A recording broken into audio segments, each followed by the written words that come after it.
It's now time for Ermanni and Edwards with Maz, live on the Woodward Sports Network. Every day, 2 to 4 p.m. Starring Ryan Ermanni, Michigan great and former NFL baller Braylon Edwards, and of course, Tom Mazawey. Let's talk some sports.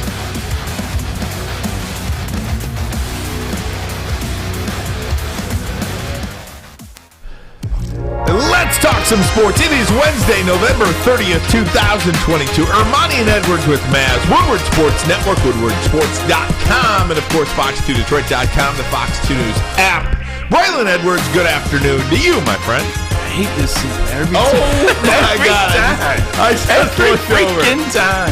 That is so great. Oh, my gosh. How does that even happen? She gets me every time. Oh, there you go. All right. But now watch I'm a little like Oh no, you're looking good, Brandon. I think we're good now. How you doing, buddy? That's my apology. Don't bounce. I gotta get ready a little faster. Doing good, feeling good. You know, it's a couple days after the game, still talking. It's a good week, man. It's a little cold outside though. It was a little freezing outside. I took a shower, washed my hair, and let's just say I had to go back inside and blow dry my hair warm because it was cold. Just to warm it up a little bit. Hey, fresh off a night at Chippendales. Was this guy, Tom Mazawey? Hey, Maz. Hey, boys. I got to see the Pistons and the Knicks last night. I get there, and the Pistons are wearing their green from St. Cecilia. I like it. The court looks good. Late arriving crowd. Wasn't very crowded. And the Knicks come out and they're home white. I thought I was at Madison Square Garden for a minute, but it was not a very good game. Pistons not looking good. They don't play defense. But then I went home last night and I watched Hulu and I checked out Welcome to Chippendales. There's some defense for you. You gotta go back and check out the Chippendales roots. It was a good show. Let me ask you guys a silly question. I love TV. Nothing. Chippendale. Is that the Magic Mike? Yeah. Is that Magic Mike? It's male dance. Channing Tatum or whatever? Yeah, I guess you could call him that. Right. Very good. It's the Patrick Swayze, Chris Farley SNL skit. Oh, okay. Where they do the show review in Vegas and New York. Like, yeah, it's Chippendales. Started out in California, and now the guy wants to take it to New York. So I'm up to episode 3 already. Oh, very good. See how it goes. We'll give it a shot. Sports cool related, just off the beaten path, really. You mentioned the Pistons and the St. Cecilia jerseys. I have an admission to make. You never been to St. Cecilia? Well, no. I mean, I know about St. Cecilia. I've never been. It makes sense. You like them. I don't like the unis. Oh, you don't? I don't like the unis. And I've made a decision that if I turn on the TV and I don't know who you are. It looked like the Knicks and Bucks. It looked like I was watching the Milwaukee Bucks. If back in the 80s when they weren't very good. That's the problem. I was trying to put my finger on why I don't like these uniforms. If it's when Tennessee wears all black or something like that, like if I can't tell which team is playing, I don't like the uniform. That's how I make my mind up about that. Like, do you think you're watching a Pistons game when you turn on a green and yellow team? Like, once I see them say Jaden Ivey for 3, I know I'm watching the Pistons. Well, it's like, I mean, they do it once in a blue moon. It's not like they're sitting there doing St. Cecilia uniforms for 15 games a season. They do it for one. It's to show homage to a lot of stars and studs came out of St. Cecilia Gym right there on Livernois in '96. I myself used to play in that league, and I played for West. Were you any good? I was good. I mean, it depends.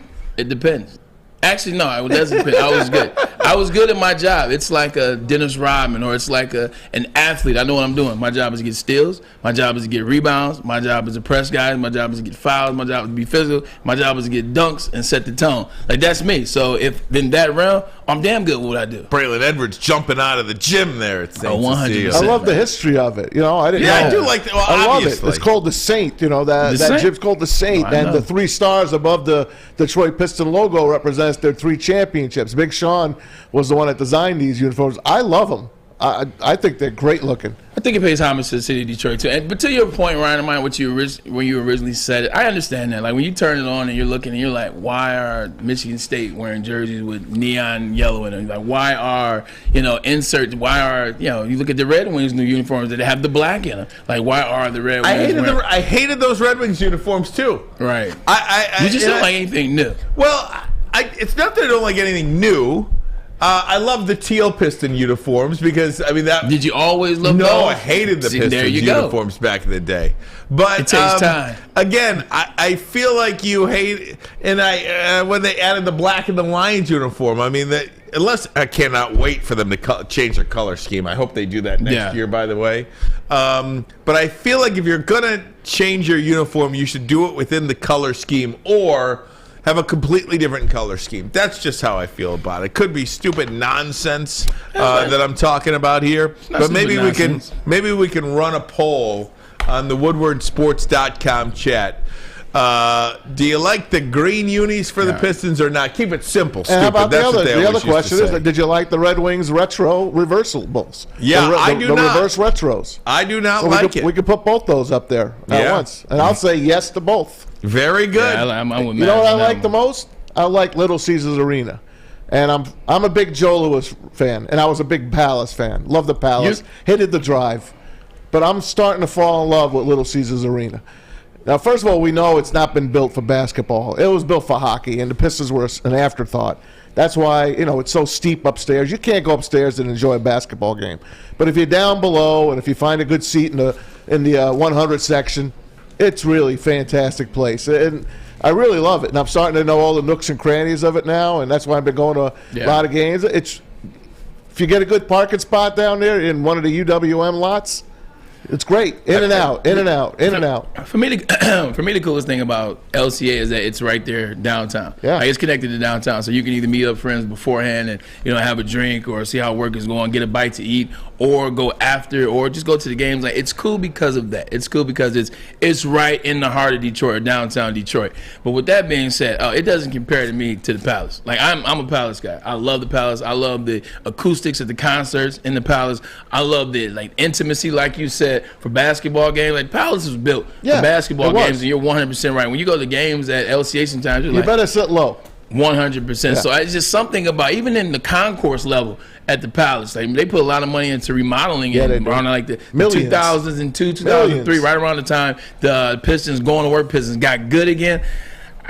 Something about the Palace is special. And maybe it's, if I'm being honest, maybe it's because they won championships there. I could be honest. Maybe it's the fact that it was a cool they building. won chips there, but it just was cool. Like, even like once you made that right on Lapeer Road, you turn in, I still look for it now, and it's missing. Yeah. I look for that Palace sign, the neon sign. Yeah. Man. It just tells you're right there. And then I look to the left, the steps, the Silver Dome to the left, and that's gone. And I don't know. I just love the steps too. I like walking up the steps and walking down. It really felt like you were really walking into something when you walked into the Palace. That's a great way to put it. It really did. Braylon, we missed those moments from the Palace. We missed those moments from Joe Louis Arena.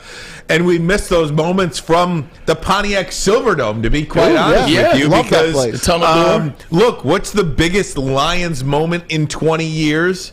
At Ford Field. I mean, that place is literally missing moments. Yeah, I mean, if you think of magical Lions moments over the course of a 22-year period, not many. Say, send me 5. You got Calvin on Thanksgiving, maybe. Against the Cowboys. But nothing related to a playoff game, or you have nothing to draw on from a playoff victory or anything like that. So I do think a building like LCA, you get a lot of that feel based on winning. It's like the biggest moment it didn't even involve the Lions. Right. It was the Super Bowl. Exactly. Yeah. In those memorable moments and that emotional. The emotional attachment you have to a building comes when it involves good times in that building. It comes with your memories. It does. Silverdome and WrestleMania 3. And memories are built on winning. And you do have one at the Pontiac Silverdome with the Lions winning a playoff game and destroying the Dallas Cowboys. And some great Thanksgiving Day games. You obviously have them Monster from truck. Joe Louis Arena and the Palace a million times over. But I do think that's part of what's missing at LCA. So we got to give it time. Is that emotional attachment? It's been 5 years. Right. Well, Ford Field's been 22 years. Exactly. And I think the Red Wings, first and foremost, are going to turn that into a home ice advantage, home building advantage. They are. Before the Pistons. Well, I'm very disappointed in the Pistons. Maz, you were there last time. I know they're dealing with injuries. They don't play defense. They just try. I don't know what to say about them. I'll tell you this, Jalen Duren is going to be champion of the slam dunk contest, that kid. That kid, he has got it. That's all I got to say is he's got it. Killian Hayes had a good start to the game. Then the kid throws up a brick. I mean, he missed the basket. It came like 3 feet short of the rim. And then he went down the tubes, and they pulled him out of the game. Yeah. I feel for the kid. But that draft of 2019? Yeah, that draft, it wasn't a great draft. They missed on that draft. That was 20. That was 2020. It was his first draft. COVID draft. It was his first draft. They missed on that draft. They're missing something. It's COVID draft, you keep giving the excuses. It's like, hey, the guys are young. Guys got to find chemistry. Yeah. Guys got to get together. You're young. Obviously, you want a Marvin Bagley to be the guy to kind of groom Jalen Duren. Well, he's also trying to figure out himself as well. So it's interesting when they say, well, you got to have a guy that's trying to figure out himself, help groom another guy who's young. So it's going to be interesting to see what they do. And we keep going back to this. Is Dwayne Casey. Is Dwayne Casey the guy? They talk about him loving to develop talent. He's the guy that can develop talent. Just give him some time. He'll develop the talent, get him going on the right path, and then you bring in your guy. I mean, time's ticking. Time's ticking. Yeah, I just don't know how much better you get when you're getting your teeth kicked in every night. I know these guys are young, and it's all great and everything, and obviously they haven't even gotten to the All-Star break. 2 first-round picks in Duren and Ivy. I mean, they're playing pretty decent basketball. I don't think Sadiq Bey is having a very good year at all. That's what I'm saying. That draft was not a good draft. I mean, we maybe Sadiq Bey isn't what we think he is. I mean, you're finding these things out now. He's not a starter. And he extended them already too. When you look at these players, I wasn't necessarily keen on these players. And like I said, my basketball knowledge, I know the game, but in terms of the X's and O's and guys to bring in, guys where you fit pieces at it. We got this guy because of his ops here, etc. Okay, I'm figuring that out. But just when you watch like Sadiq Bey, Killian Hayes, like these names, Isaiah Stewart, Beef Stew, you watch these guys, I'm like, nothing about these particular players excite me. Yeah. Like when I've been watching them as a whole, Beef Stew doesn't excite me. Like I do like him. Okay, you like his energy and his aggression. That's fine. I don't need another Jason Maxill player trying to shoot threes. I got you there. I don't need another Jason Maxill players. Oh, but this one wants to shoot threes. Yeah. I'm okay on you. Killian Hayes. Basically, what they're telling me is he's mentally not strong. I don't need another guy that's like not mentally built for the moment. He can't shoot. Can't shoot, and he's supposed to be a shooter. He's in this league, Sadiq you need Bey. To score. Exactly. You tell me Sadiq Bey. Well, Sadiq Bey's this guy. We like him. Well, one night Sadiq Bey will shoot 60% from the three-point line. Next night he'll shoot 12%. And then one night he'll disappear. You won't even know he's on the court. Meanwhile, he played 42 minutes. Like, that's not it for me, man. Those type players, I like last year's draft and this year's draft. But like you said, that 3 years ago draft, I'm cool on that. I just don't remember a team. Let's just say Golden State, for instance. I don't remember them when they had their great drafts look this bad. That's what I'm talking about. Yeah, and that's what I mean. It's a chemistry project that doesn't look like it's working. Exactly. It just doesn't. So something to keep an eye on. We are so focused on football right now, but Maz, you went to the game last night. We mentioned the jerseys, and it got me thinking about the Detroit Pistons. Got us to thinking about the Detroit Pistons. So I just wanted to make mention of them off the top. Also, college football playoff rankings out last night. Michigan 2. Is there any question of who the top 3 will be? Who will be 4? We'll have all that for you coming up next. But first, a message from SMA. That's right. The Sports Market Agency does an amazing job of providing you content, providing you information, so that you know that it is okay to not be okay. So many people struggle with mental illness. So many people struggle with substance abuse, but they don't know the outlets, and they feel cornered. They feel trapped. They feel nervous. They feel embarrassed. Well, you don't have to be embarrassed. You don't have to be ashamed. Sean Jordan does an amazing job at the Sports Marketing Agency. Go to thesportsma.com. They provide you the content. They provide you the answers, and just provide you some information so that you know how to deal with situations if you or somebody you know is going through something. Love Woodward Sports? Love wearing clothes? Then you should be wearing Woodward Sports clothes. Check out our full line of merch at woodwardsports.com. Just click on Shop. We have all your favorite designs, like Dan Campbell kneecaps, Beverly Hills Golf, Woodward Golf, and of course, our own logoed out merchandise. Men, women, infants, kids, all love Woodward Sports. Impress your friends. Impress your boss. Impress your dog. Buy Woodward Sports merch today. By now you know me, Christina Gennari, as the obvious choice in real estate. And you know my website, soldchristina.com, as your #1 resource for buying or selling your home. Myself, along with my amazing staff, pride ourselves on making your home buying and selling experience a relaxing and easy one. Come see why we are the obvious choice. Christina Gennari at soldchristina.com, the obvious choice in real estate. When it comes to making your haircut truly an experience, there's no better place than Lady Jane's Haircuts for Men. Come to any one of our 26 Metro Detroit locations for an award-winning haircut experience and qualify for a chance to win a down payment for your dream home up to $200,000. Our precision haircut and talented stylists will have you looking good, feeling good, and give you a chance to change your life forever. Lady Jane's Haircuts for Men, open 7 days a week. Walk in anytime. It's wicked awesome. We are the network for Detroit by Detroiters. Welcome to the Woodward Sports Network. Hey, gang, Christmas season is here. Year 3 right now of the Woodward Sports Stuff a Studio is back. We're collecting new unwrapped toys to stuff our studio so we can hardly fit anybody in this place. Join Woodward Sports and our whole family December 19th to the 23rd as we stuff our studio. While we're out shopping, make sure you grab an extra item, drop it off at our studio right here on 15 Mile and Woodward in Birmingham. We're right at the Lady Jane's on the corner. You can't miss it. We'll be collecting toys around the clock, so make sure every child in Mott's Children's Hospital will feel the warmth of the holiday season this year. Help us stuff a studio thanks to all the wonderful elves at Meyer and Guardian Alarm. Yeah, Jason, shout out to you for keeping the toys safe. Stuff a studio. Please join us. All right, guys, welcome back. WoodwardSports.com. Everybody in the WoodwardSports.com chat, we certainly appreciate it. Yeah, Stuff a Studio. We're starting that campaign pretty soon. Looking forward to it. Always a good time of year. Absolutely. Hey, Braylon College Football Playoff rankings out last night. Georgia number 1. Michigan moves up to number 2. TCU 3. USC 4. I think the intrigue of the night, where would the committee rank Ohio State after getting blown out at home against Michigan and Alabama? That's what I was focused on last night, and it looks like the committee has shined light on Ohio State. Ohio State over Alabama. That is what the committee says, and they're done now. They are done. Ohio State and Alabama, their resumes are their resumes. Yeah, I'll say they're done, but they're not done. You look at Ohio State, you look at SC, you look at TCU. SC loses one, Ohio State to jump into that national championship scene and the playoff rankings, and then obviously TCU. If TCU loses one, they're also going to get replaced. Now Ohio State jumps in, so Ohio State's still very much alive. I told you guys Ohio State would get it over Alabama. It's no way you can let these guys in with 2 losses. I think it would have been 2 SEC bias, 2 Alabama bias, and they just couldn't afford to go down that road. So I thought Michigan could jump them, but I didn't think Michigan necessarily deserved to fully jump them. Like I said, I could see a scenario where they look and say, hey, you know what? They beat Ohio State pretty bad at home.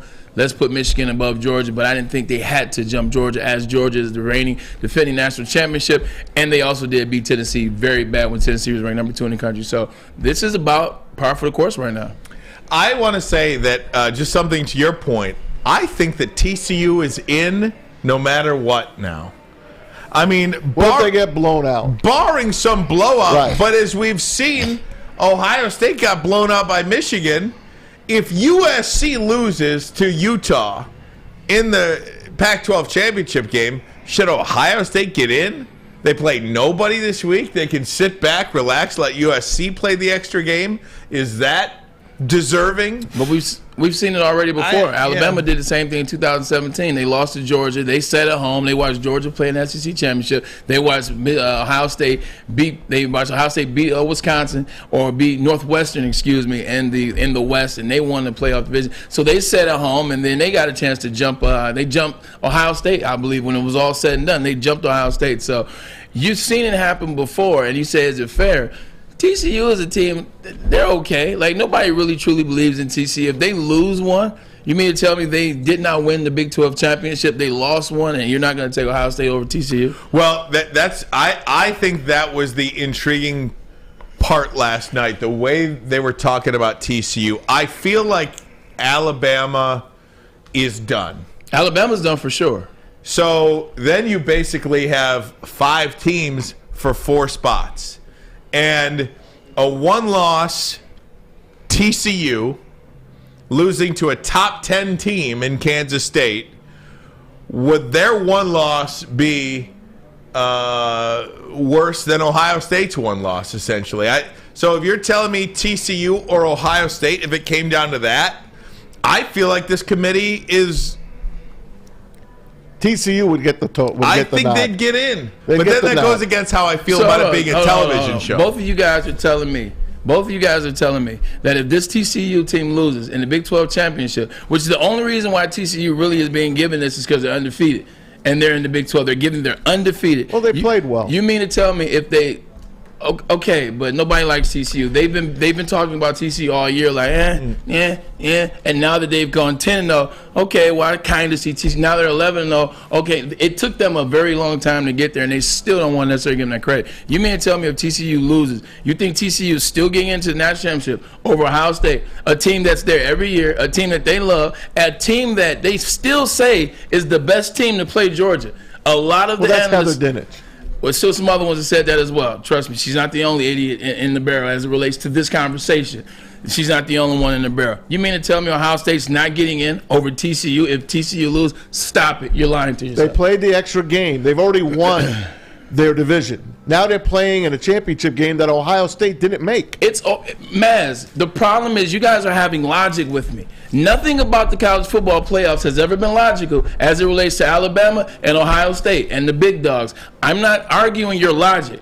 I'm arguing you on ignoring how they look at it. TCU would definitely not get in over Ohio State if they lose in the Big 12 championship. I promise you that. So I'm being pulled in two different directions here, and I'll tell you why. One, I never felt the college football playoff was about the best four teams in the country. I always, and I've said this a million times, TV show. To me, this is a television show that you make the matchups that give you the best possible ratings.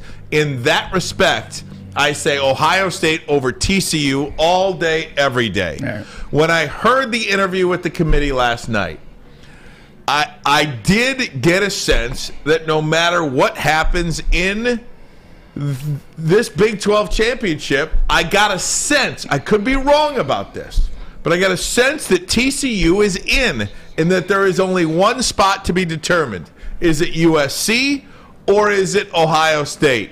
Now again, I could be totally reading the situation wrong. But after listening last night, I feel like there's three teams that are in, and it's Michigan, Georgia, and TCU. TCU is only third because they're undefeated. They do not like TCU. They don't want TCU there. So, yes, they're giving them some good rhetoric. It's conversation, blah, blah, blah, yardy yard. Ohio State is going in over TCU if TCU loses. I don't know how you don't see that. They are not going to do that, and they've done it before with Alabama. Like, they do the teams, the four best teams that are the four best teams usually play. Alabama has won a national championship and as a 4 seed. Like, we've had 4 seeds get in like that were literally 6-5, and they made their way in the last possible college football rankings. They are not going to snub Ohio State for a TCU team that lost because they played an extra game in the championship. I guarantee you there's no way if it was Ohio State. Now, if it was another team, if we're looking at a one-loss Michigan State team, then by all means, it's going to happen. If it's a Penn State that has one loss, then by all means, TCU. But you're talking about Ohio State, one of the brands. Since the inception, Ohio State is the first team to win the college football playoff, by the way. Like, I'm telling you, Ohio State will get in. How about if if USC and TCU loses? Then what? TCU gets in and Ohio State gets in. So you're putting TCU in above Alabama. If USC loses? You're still keeping TCU in there? Because that's USC's second loss. USC will have 2 losses. Yeah, USC would be out. Exactly. So now you have Ohio State and TCU. You have what Ryan said. You wouldn't drop them out, TCU out, and put Alabama in? No, because if I would drop them out then, I would drop them out now. Like, if I would drop them out. They don't have a loss yet. You said what? They don't have a loss yet. But you said if TCU and USC lost. Correct. Then I'm going to make them 4. Yes, they still stay in, and Ohio State gets in as well. It's the same conversation we're having now. Okay. Like, the only difference is you're saying USC lost as well. I'd love to see it, actually. I'd love to see it because I like chaos. I don't want it to be all chalk. Yeah. You know what I mean? I don't want TCU to win, and I don't want USC to win. That's just way too easy. I would like a little bit of intrigue again because we want to be entertained. This is entertainment. Going into last night, I felt that if TCU and USC lost, that Ohio State and Alabama would get in. I found it to be pretty clear last night that Alabama is out. And I also, again, I don't know if anybody's in the chat, could back me up on this, but I almost got a sense that TCU, barring a crazy blowout, is in because they had the number one strength of schedule. They had 4 top 25 wins, something that no team in the top 5 can say. And they're unbeaten. So I don't know. I was adamant like you until I saw the interview last night, which again, maybe that's nothing, but I was almost certain that they would take a 2-loss Alabama. Forget about Ohio State. Yeah. I was almost certain that a 2-loss Alabama team who lost top 5 games on the road in the final play of the game both times would get in over a 1-loss TCU game. Now that is completely not going to happen. Yeah, and I told you were crazy to think that. They almost lost 4 games this year. Nobody was paying attention to Alabama like that. It was always Ohio State and TCU and USC for me, and I'm just telling you like this. Nobody wants TCU in there. They just have to be in there because they're undefeated. First-year coach, got to give a lot of credit to Coach Dykes in his first year after Patterson left because this isn't the team that they thought they were going to have, and this isn't the position that they thought they were going to be in. But with that said, they lose and they're out. If they lose and USC wins, Ohio State's coming to that party. That's the team they want. Max Duggan has Heisman Trophy candidate numbers. Nobody's talked about him being in the Heisman not one time this year. Their defense is awful. It is atrocious. That offense is pretty good, but nothing about them is special. Nothing about them people have been talking about. The fact that all of this is going on for TCU and they're still barely talking about them. Last night's the most that they talked about TCU. It's the most they've talked about TCU in 13 weeks. No one talks about the small guy. That's just the way we are. I understand that, but I'm just telling you, based on that, if they were to lose, that's all I'm saying. Just like Cincinnati last year. If Cincinnati lost, kick rocks. Like, if they lose, it doesn't matter that they had an extra game to play. It doesn't matter what they're saying their strength of schedule is. Now all of a sudden people are paying attention to Kansas State because they ranked them 10th to make the make more sense. If TCU loses, Ohio State is coming to that party. I almost want it to happen now. I just want to read one of the comments that I see here that, just because I just want to make sure other people out there that saw it know where I'm coming from. I agree, Ryan. The committee chairman seemed to indicate that TCU stays in with a close loss. Now I want it to happen to see what they would do, right? Now I'd like to see TCU lose, and I want the committee to have the gonads to say no Ohio State or yes, pull Ohio State in over TCU again. Because the prevailing theme that I come with is that this is a television show, and you take the best 4 teams that are going to get you the ratings. It would be fun. Yeah. It would be fun.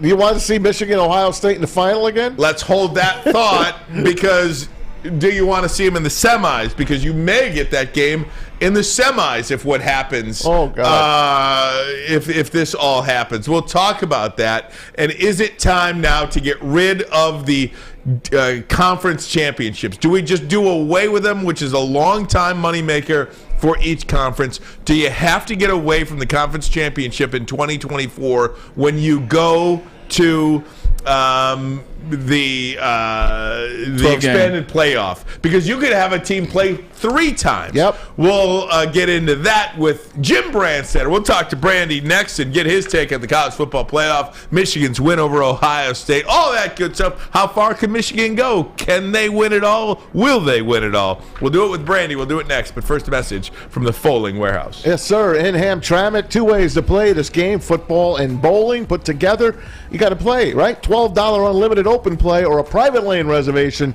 for 2 hours. You get it and run you $120, but you put 10 or 12 people on a lane. Any drink you want, multiple full bars, plus over 100 beers on that menu, and the mystery $2 machine, the $2 mystery beer machine. Bring your own food in or have it delivered. Get your Fold on. Check them out at foldingwarehouse.com.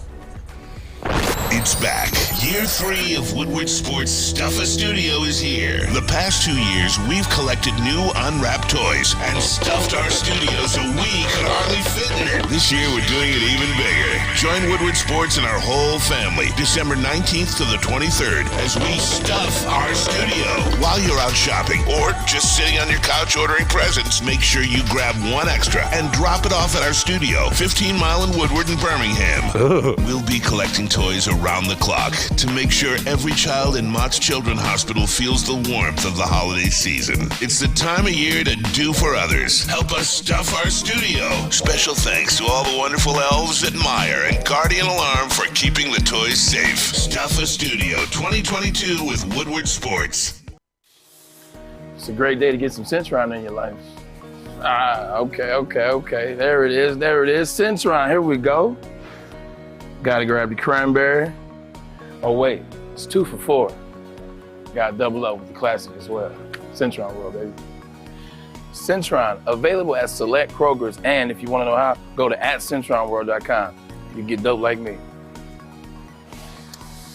You know what? Why wait?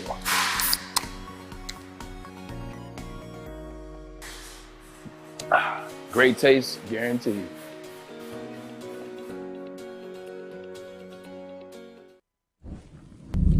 For a limited time only, all new burgers and loaded fries at Big Boy.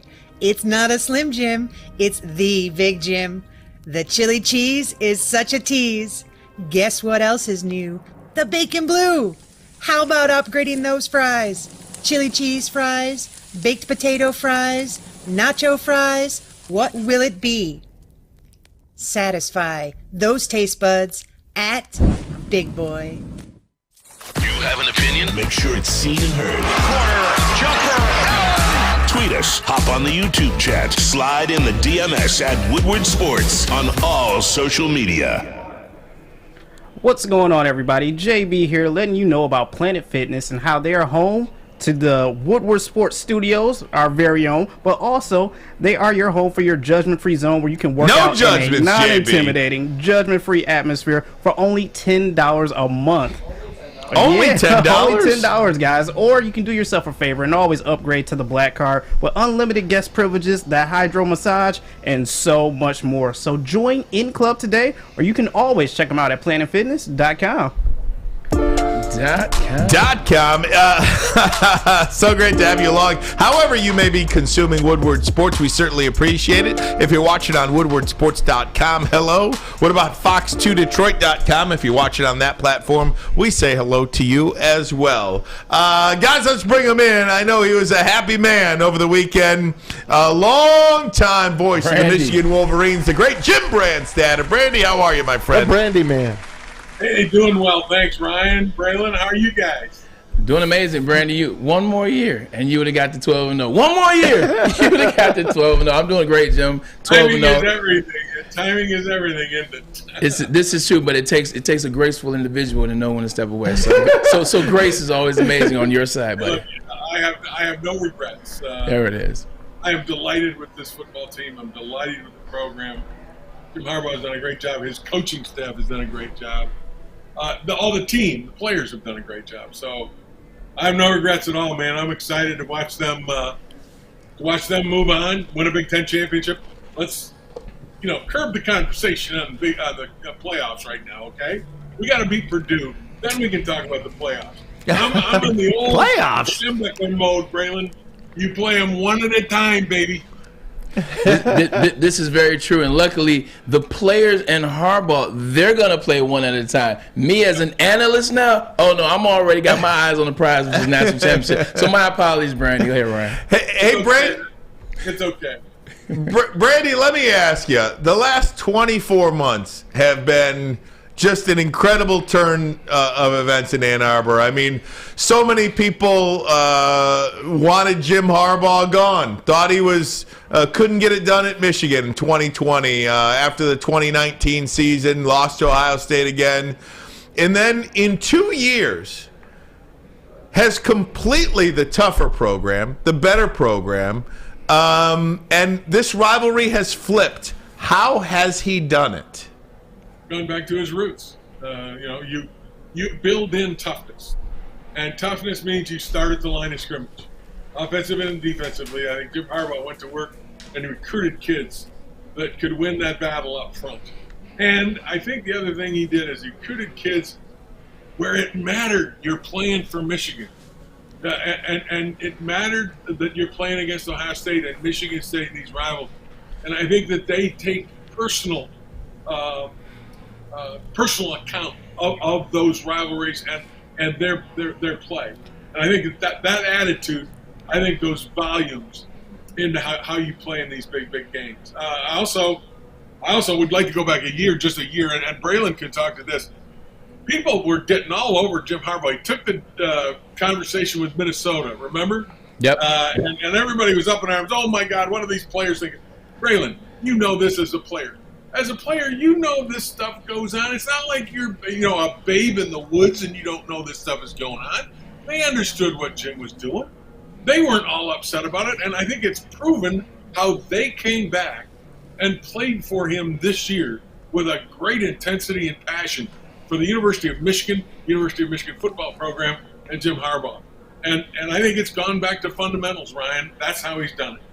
Yeah, Jim, he's right. He's gone back to fundamentals. When you look at Michigan versus you look at Ohio State, Jim Harbaugh, even from the NIL standpoint, you look at his rhetoric always, look, man, this is not who we are. We're not a transactional university. We're not a transactional institution. When you watch Ohio State, they're very individual. Everything is about individual goals. Everything is about being drafted number one. Everything is about Jackson Smith and Jigba, who could have played in that game, sitting out and a chance to win a national championship. You're looking at Caleb Williams. It's the Heisman. Come to Ohio State. We'll get you drafted first round. We'll get your brand out there. Whereas Jim Harbaugh has stayed true to form, which is you come to Michigan, you get the best education. You'll learn with the team means. You'll have a chance to compete year by year. So I think he stayed true to that identity, and everybody laughed at him for it, and now you're starting to realize, oh, shoot, we don't have that identity down here in Columbus, and you're starting to see it on Saturdays. Brandy, what was the most impressive thing that you saw this past Saturday with Michigan and Ohio State in Columbus? Well, first of all, I couldn't agree more with what you just said. And getting those kids that were going to buy into that thing about, I don't want to hear about the Heisman. I want to win for Michigan.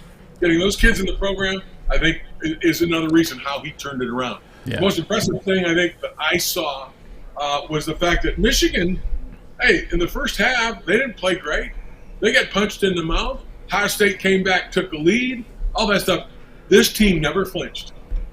As young as the quarterback was and all that stuff, without their best running back, without their best pass rusher, and Morris, he didn't play a lot, okay? The fact that you didn't have some of the other things going for you, they didn't flinch. And I think that in the second half, they just leaned on those fundamentals, Braylon, up front. We will stop the run. We will rush the passer. We will run the football. We'll run action passing. We'll pick our shots to go deep. Yeah. But in the meantime, we're going to beat you up front. We're going to win this game in the trenches. And that, to me, was the most impressive thing about it all. They never flinched, attitude-wise. Look at the look in their eyes. Yeah. Never once, when that game first half, second half, whatever, did they flinch? Did they look like they were frightened? Whereas on the other side, you could see in the eyes of the Ohio State players. Oh, they flinched. Oh, yeah. Not only did they flinch, they're sitting there going, what's going on? Giving up. This isn't supposed to happen. I can't. All that confidence is gone. And Michigan's guys, no problem. We're going to win. And they went ahead and did their job. I think that was the most impressive thing.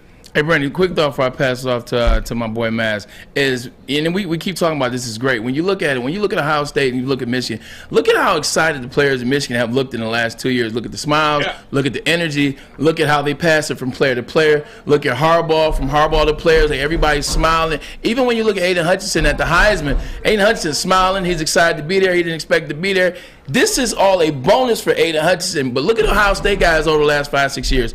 Not anger, but they just look like they were supposed to be there. Like they're going through the motions. They're not excited. It's like, yeah, we're just waiting to get through the season. Yeah, we're waiting to get through the Heisman. It just looked like this is what's supposed to happen as I'm trying to get to NFL draft. Michigan players, they just look excited about everything. It's just a complete difference in one school to the next. You hit it right on the head, Braylon. They're enjoying the experience, and you can see it. I mean, Mikey Sainristil made one of the greatest plays in Michigan State history. He knocked that ball in the game. And yet, here's this kid, right, who played receiver a year ago, made a great catch in that victory, being one of the first guys that comes up and hugs J.J. McCarthy. I mean, they're enjoying the experience. They're enjoying their time together. And that is so evident, and I'm glad you pointed it out. That's another reason, I think, to your question, Ryan, how Harbaugh has turned it around. He's got kids enjoying the experience and enjoying their time at Michigan. Whereas, like Braylon said, Ohio State, they look like it's a job, and they're kind of waiting to get out. They're waiting for the clock to run out, and they can punch out and move on. Michigan's kids don't want to move on. They want to stay there. Yeah. You're talking about moving on too. I mean, just the fact that you look at this, Brandon, it just seems like a program win too. Not with it was a different quarterback. It was two different coordinators. It was different players. I mean, it wasn't the same crop of kids last year. I mean, it's almost a completely new set of guys. The fullback that never even saw the field. That did the same thing. I think that, to me, is one of the more impressive things, too. I mean, it was a different offensive coordinator, different defensive coordinator, different quarterback, different receivers, different running back, different everything. All the way and I mean, they run. I mean, think about this. You're in the biggest game of the year, right? And you run a linebacker in there running back because you're down on running backs, and then he throws a pass. That was great. Think about the conference. Braylon talked about having fun. Think about practice and putting that play in. Braylon, can you imagine practice at Glick Fieldhouse and they're running this play and Kalal Mullings is throwing that pass? Man. The kids have to sit there and go, man. This is so cool. I'm having such a fun. And that's what you took with you to Columbus. It was a program win, and everyone participated. You've got freshmen like Graham up there up front. In the defensive line, playing with Mozzie Smith, who is a beast. And yet they're both kind of on an equal basis, enjoying each other's company and enjoying each other's play. And young guys like McGregor, and he's up there, and Morris didn't even play. Nikai Hill-Green, maybe Michigan's best linebacker, didn't play all year. And you got Colson and all the rest of these guys. Just Mike Barrett, what a wonderful player he's turned out to be. And they're all having a great time, and that's the difference. And that's how you win football games and you win championships. Hey, Brandy, I know you're a one-game-at-a-time guy, and that's fine. Even if they lose to Purdue, knock wood, they won't. Whoa. They're going to get in the Final Four. Whoa. There's no question about that. I'm with Braylon. Watch your mouth out. Yeah, I'm sorry. No, I'm just telling you. If everyone else holds serve, are you confident that they could compete with Georgia, TCU, and a USC? Yes. What makes you so confident in that? Well, to give you a quick little story, last year we were down at the Orange Bowl. They played Georgia, and we got beat by Georgia. And we did some post-game stuff on the football field after the game was over. John Jansen and I had to do a show. And so we're out there well after the game is over and the band is cleared out and everything. And we saw coming out of the locker room Michigan players, J.J. McCarthy, Donovan Edwards, younger guys, sophomores. They just came out and stood around and watched. And they had a look in their eye, and you could almost read it in their eyes that this is where we have to go. In order to get where we want to get, this is where we have to go. He's watching the Georgia players with their girlfriends, getting the trophies, watching all that stuff. And every one of these young Michigan players came out and watched that. And I think they understand, maybe last year they weren't ready for that. Yeah. But this year they are, because they've been there, they've seen it, they know what it takes. I thought one of the greatest, the most telling post-game interviews in the Michigan-Ohio State game, JJ is up there with Donovan on one side, and I think he's got Junior on the other side. And they've got the Big Ten East Championship hats on, and somebody asked him a question. JJ answered, and about halfway through, he took the hat off, and he put it down on the table, and he goes, "This is nothing. We're not done yet. We've got more work to do." That, to me, told me all I needed to know about this team and its focus going forward. That was a Kobe Bryant moment. That was a big slam dunk by that kid. That was when Donovan turned to JJ and said, "Oh, you're going all Kobe Bryant on me." Yep. But here's this sophomore quarterback doing this in front of a couple of veteran guys, and he's saying, "We're not done yet." And that message, that just didn't go to the world on TV. That went into that locker room too. Every player understood. We've just been called out, guys. Let's remember, This one's over. We got more to go. And I think that tells me, to answer your question, they're ready for Georgia, Alabama, TCU. Put them up there. This team knows what it takes. All right. Yes, sir. Hey, Brandy, last thing before we let you go. It's going to be our next topic. Are you ready to see the conference championship game go away when conference when the playoff expansion goes? I mean, I guess the only reason I say that is because if you look at no divisions, you could have Michigan, Ohio State play this week. You could have Michigan, Ohio State play next week. And then you could have Michigan, Ohio State play a third time in a 6-week period. Is that, and you could have the same for Georgia and Alabama or anybody else in the SEC. Is that good for the game to have three matchups in 1 year? I don't think so. I don't like where college football is going in that regard. But it's about the money. It's about the television revenues. It's about the next contract. When you have Michigan and Ohio State on the regular season finale this year getting 17 million people, being the highest rated college football game in Fox history, the dollar signs are dancing in the salesman's eyes. And that's what ultimately is, I think, driving this whole thing. I hope it doesn't go away, but I've seen it change in the start of the change already.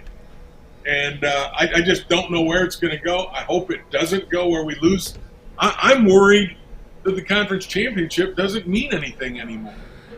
I think it still does. Braylon, you're right. And that's why I'm glad that we're at least playing for a Big Ten championship, because I think in 5 years, nobody's going to be playing for a Big Ten championship. They're going to be playing to get into the playoffs. Yep.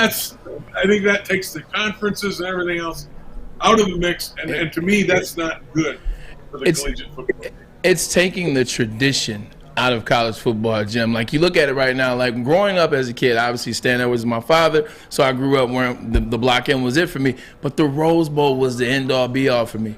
Like my chance to play in the Rose Bowl, I got a chance to play twice. When I played in the Rose Bowl, like, it was just great for me. I'm like on the field, and I'm thinking about Stan Edwards and Marcus Allen and O.J. Simpson and Jim. I'm just thinking about the history of it. Now, the game means nothing. Now you're about to win the Big Ten championship, and they're going to tell you the Big Ten championship means nothing. I beg to differ. My 2 Big Ten championship rings, they mean a lot to me. So they're getting rid of the tradition of college football. Now it's all about national championship. That's all I'm. And I get that. I get that. But there's a lot of traditions that come inside the national championship as well. So I think they're getting rid of it. And it sucks for these young kids. Yeah. When you were talking about your trip to the Rose Bowl, I went twice also. And when you were talking, Braylon, I got goosebumps. Yeah, I got heart palpitations right now, man. I felt the exact same way. Because when I went to Michigan, there were 2 things. I would go and get a degree. I would have an opportunity to play at football at a Big Ten conference school. And if I won a championship, I got to go to the Rose Bowl. That was it. Now you've got guys like C.J. Stroud out in Ohio saying if they go to the Rose Bowl, he'd probably opt out and not play.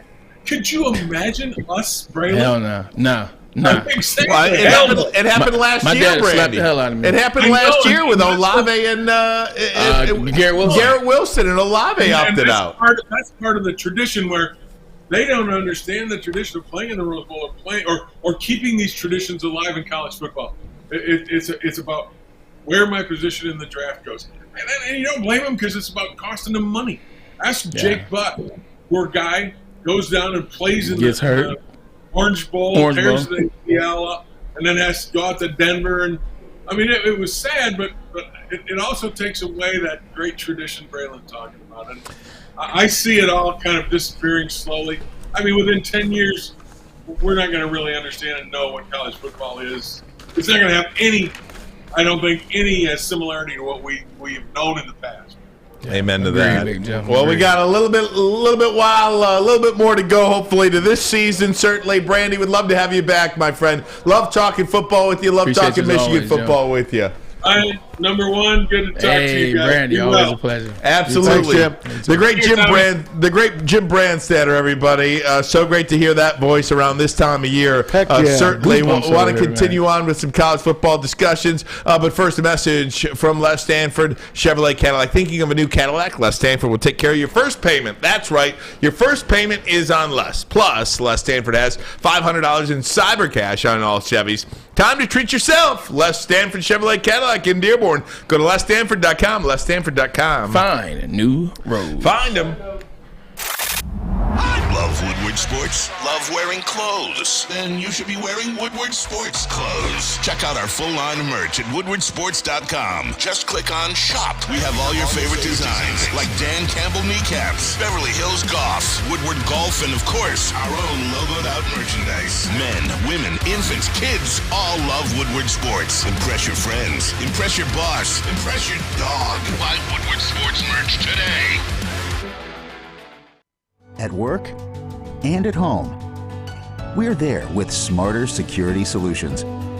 Featuring complete automation with customized alerts and more. For over 90 years, we've been the company that's been counted on to protect what matters most, all with personalized service and care. Right now, for a limited time, receive a free video device plus free installation with a new home system. Guardian Alarm. We protect Michigan.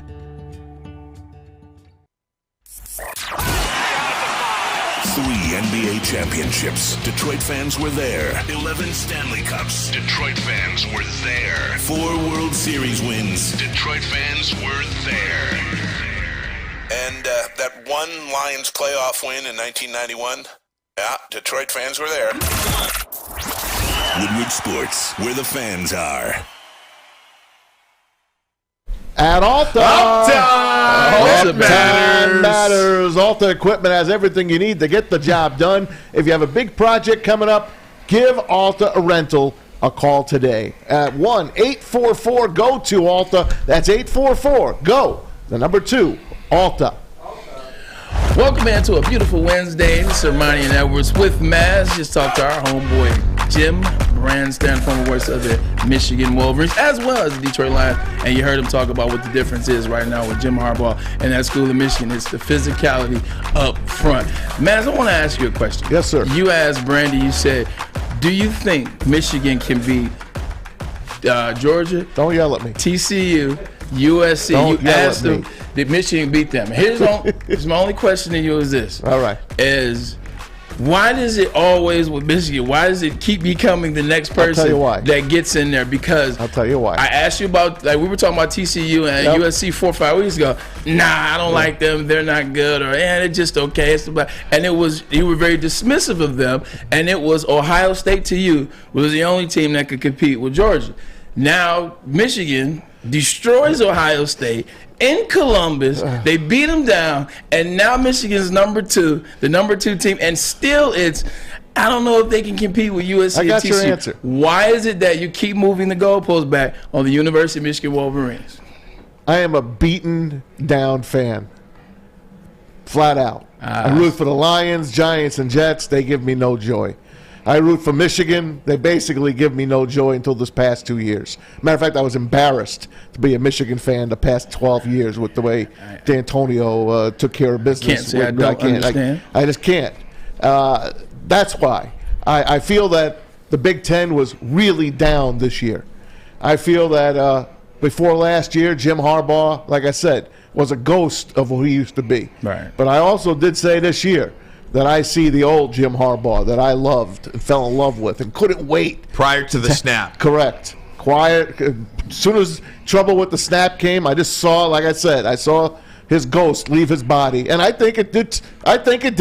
Yeah. But he got it back now, and I feel good. But then I got to see USC and those cheerleaders and how good they look on TV, and they ran right through Notre Dame. And I know Notre Dame is not great, right? But just to see that USC product again on TV with all their new toys and their private plane and everything else they got, it gives me the willies to say I don't know if I want to play that team. And then Georgia, what they did to us last year, TCU. I really don't know a hell of a lot about them. I know they could score, but like you said, they give up a ton as well on defense. That's just my take. I really don't want to see USC. Right. There's something about them that scares me. That's all. Call me old school. Okay. I believe if you believe in your team, if you believe that your team has what it takes to win a championship, you want to go through the best. Like I really want to have Michigan play USC, Georgia, Alabama, Ohio State. Go through all of them. Any of them and all of them. Yeah, during the regular season, I'm all for that. But even now, during the regular season, I don't. I do. During the regular season now, I'm cool with the way Michigan handled their schedule this year. They're here. You know what I mean? They're here. They are here. Yeah. They don't need to win this Big Ten championship game. They are in. That's what their schedule all you afforded ask them for is to a do. chance. That's all you want in life. Exactly. All you ask for is a chance, because what Braylon, what you and Brandy were talking about was true. Let me ask you this. If Michigan loses to Purdue, would anybody care about that loss if they win the national championship? The answer is no. It's kind of like when you Michigan or Michigan State, whoever you root for in basketball, does not win the Big Ten championship or the Big Ten tournament championship, but they get to the Final Four. That's all anybody remembers. Yeah. So the goalposts in what you want to have happen for your team have moved. Is it nice to win the Big Ten championship along the way?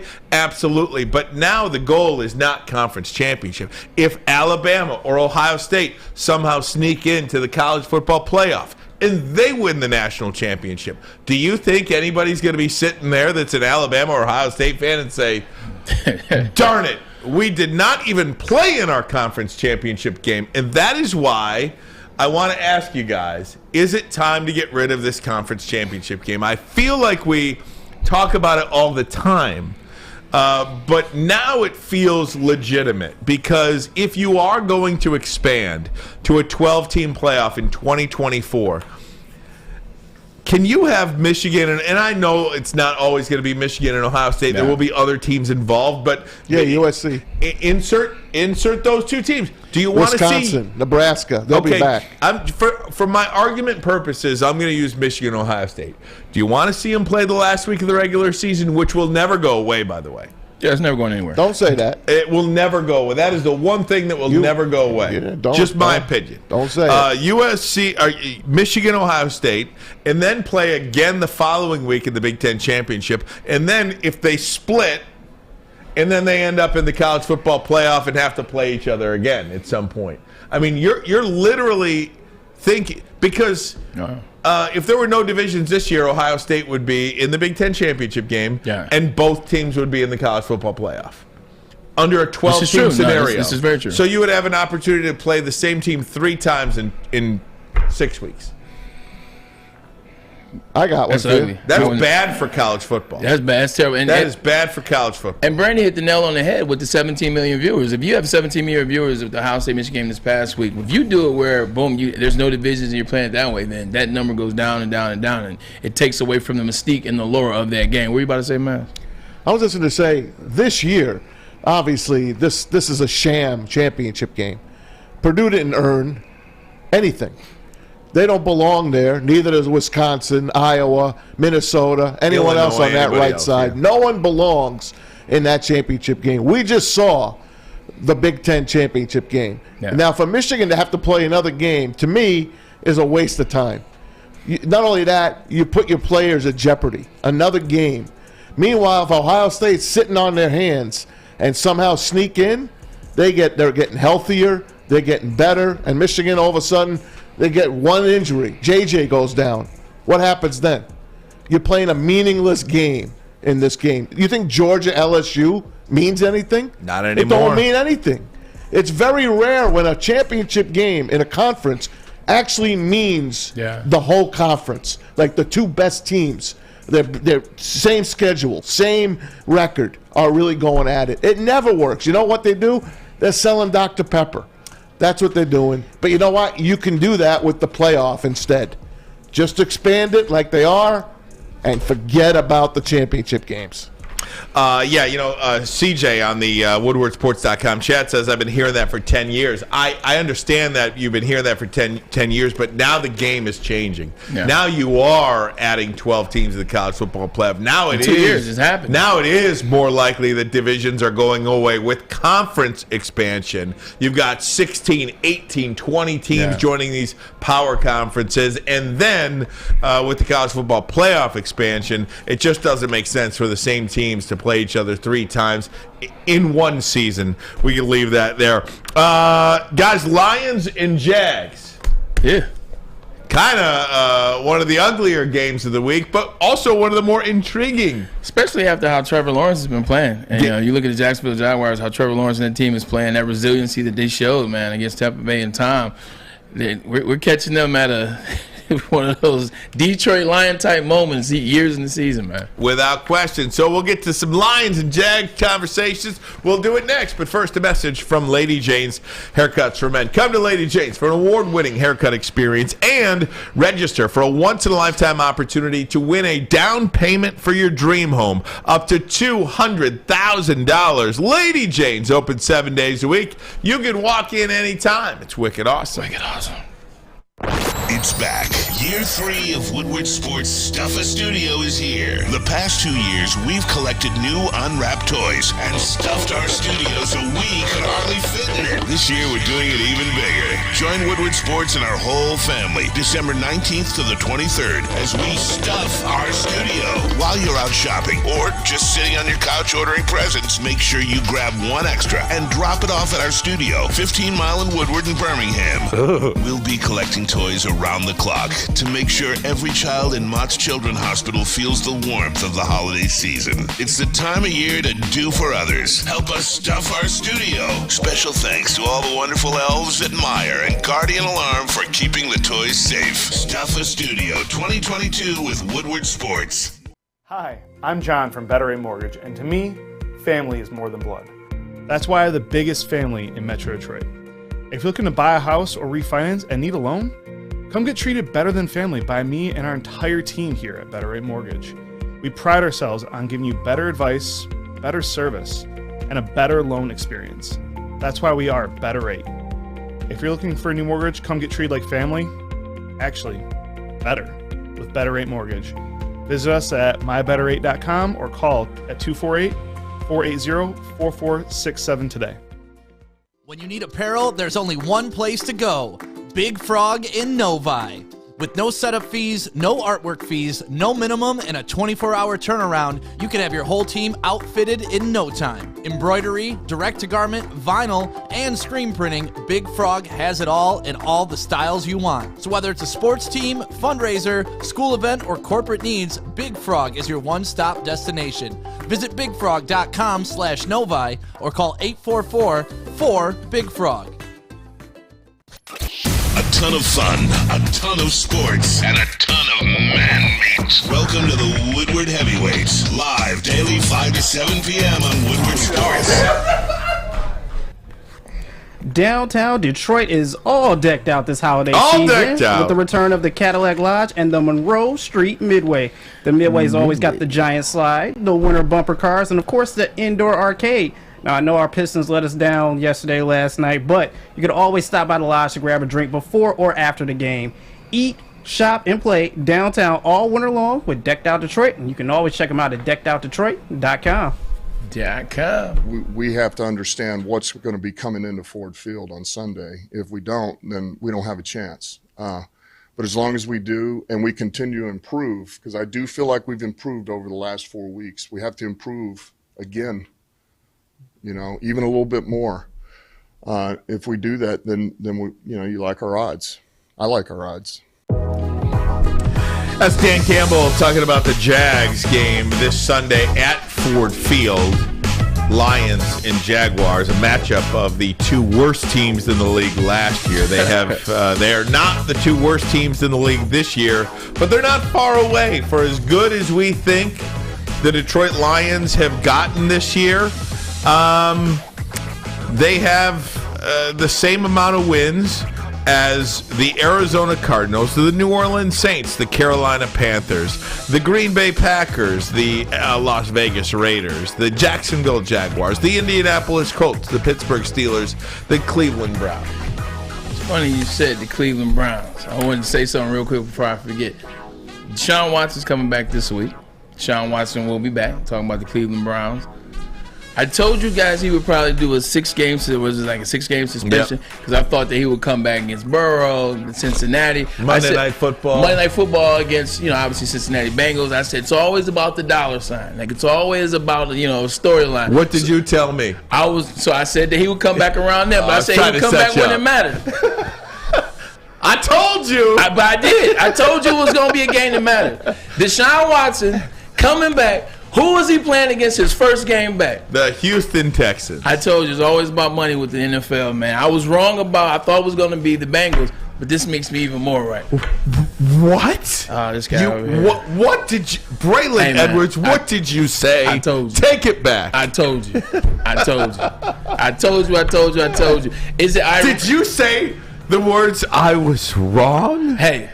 Almost. You would never say that. I love it. I'm just playing with you, big fella. Ish. I'm just playing with you, big fella. Come back against Houston Texans. Come on, man. Like, guys, that's scripted. I mentioned this yesterday, and I'm not trying to be a wuss with this, but I just struggle to find the words for the Detroit Lions. I'm struggling because this week, do you understand the excitement that we have missed out on because of the blown game against the Buffalo Bills? And it was a blown, self-inflicted game that they lost against the Buffalo Bills. And I just feel so cheated as a Lions fan. I mean, they are getting better, and I mentioned this with Dan Miller yesterday when he was on with us. But how would you characterize, if I told you, Braylon, how would you characterize the Carolina Panthers as a team? What would you say? Ah, man, they trash.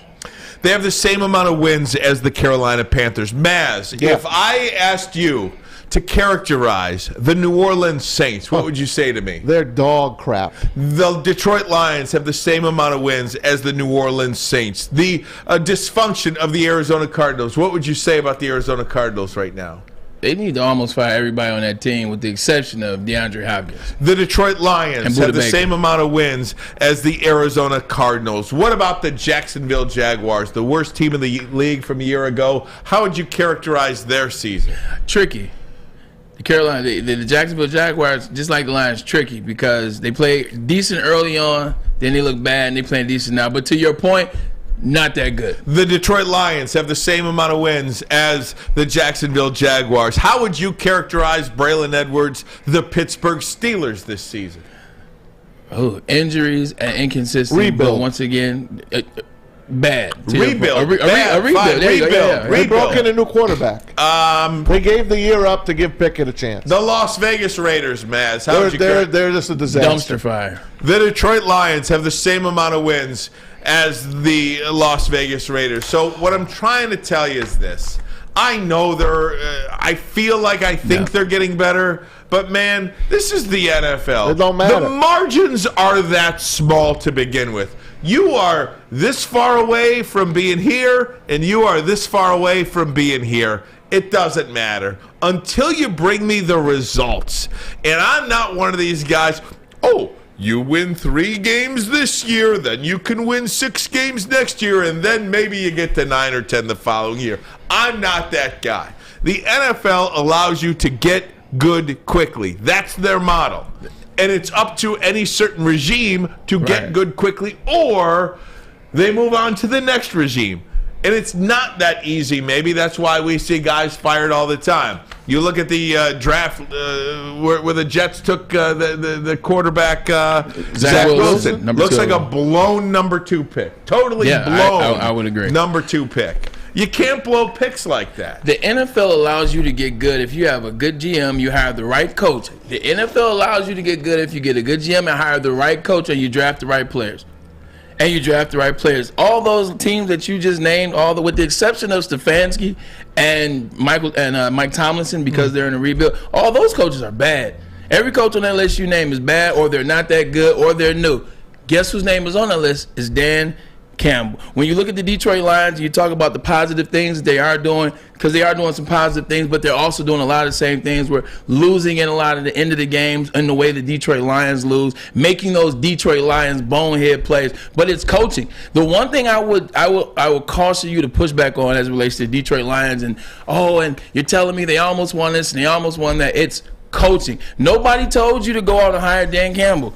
Nobody told you to go and hire, which I still stand firm on this. Nobody told you to go and hire a guy that wasn't proven. Yes, he was a tight end coach for the Miami Dolphins. Yes, he was a tight end coach for the New Orleans Saints. Yes, he got an interim coaching job. I've seen wide receiver coaches get interim coaches. That means absolutely nothing. Has not known what he's doing. So as he's in these positions, he's trying to learn how to win and trying to learn to know what the hell he's doing. Because Dan Campbell wasn't a head coach going into it. He wasn't a good coach already. The teams that are having success that you show that, hey, these guys turn it around. They know what they're doing in some aspect of the game. Whether it's offense, like Brian Daboll with the New York Giants, whether it's defense, you got to have guys that know offense, know defense, know some form of the game, and then hire the right people. That's the one thing the Lions dropped the ball on in terms of Dan Campbell is not a guy that knows what he's doing inside games. He's learning, and you basically gave him 2 years to learn how to become a head coach in the NFL. That's the biggest issue with the Detroit Lions in these moments where you're like, they're right there, they're right there, they're right there. But their coach is trying to learn how to win. He just doesn't know how to be a coach. Right? He's right, and I want to go back to this, right? Go back to those teams. There's give me one at a time. Okay. I'm going to give you the coach. Okay, there's 10 teams right now that have four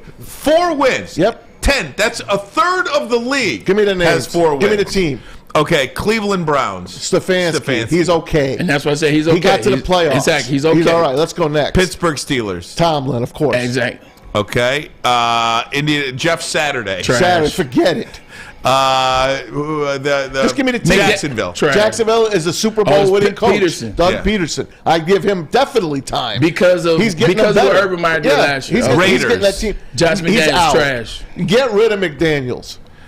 Detroit Lions. Trash. Well, he's learning. Next. Green Bay Packers. Trash. Packers? No, I like LaFleur. Matt LaFleur, I'm telling you, since Devontae left, and there are nuances around it, but you look at Matt LaFleur, he can't do anything. I'm going to give him one bump here. He can't win in the playoffs. I'm going to give him one bump. You're right about that, though. Okay. All right. And he's coached in the NFC North for the last 5 years. Carolina. Steve Wilkes. And trash. Steve Wilkes is they're playing for Steve Wilkes now. They're much better than when Matt Rule was there. They play for Dan Campbell, but he doesn't know what he's doing. Steve Wilkes only got 1 year in Arizona. Yeah, true. Bring me to Arizona now. They got rid of Steve Wilkes for this guy. Yeah. All right, he's trying to learn how to win. What's his name again? Cliff Kingsbury. Get rid of him. He's done. Trash. He couldn't win with Patrick Mahomes. No, it's dysfunction. I don't understand it. New Orleans Saints. Dennis Allen, second chance, garbage. So I mean.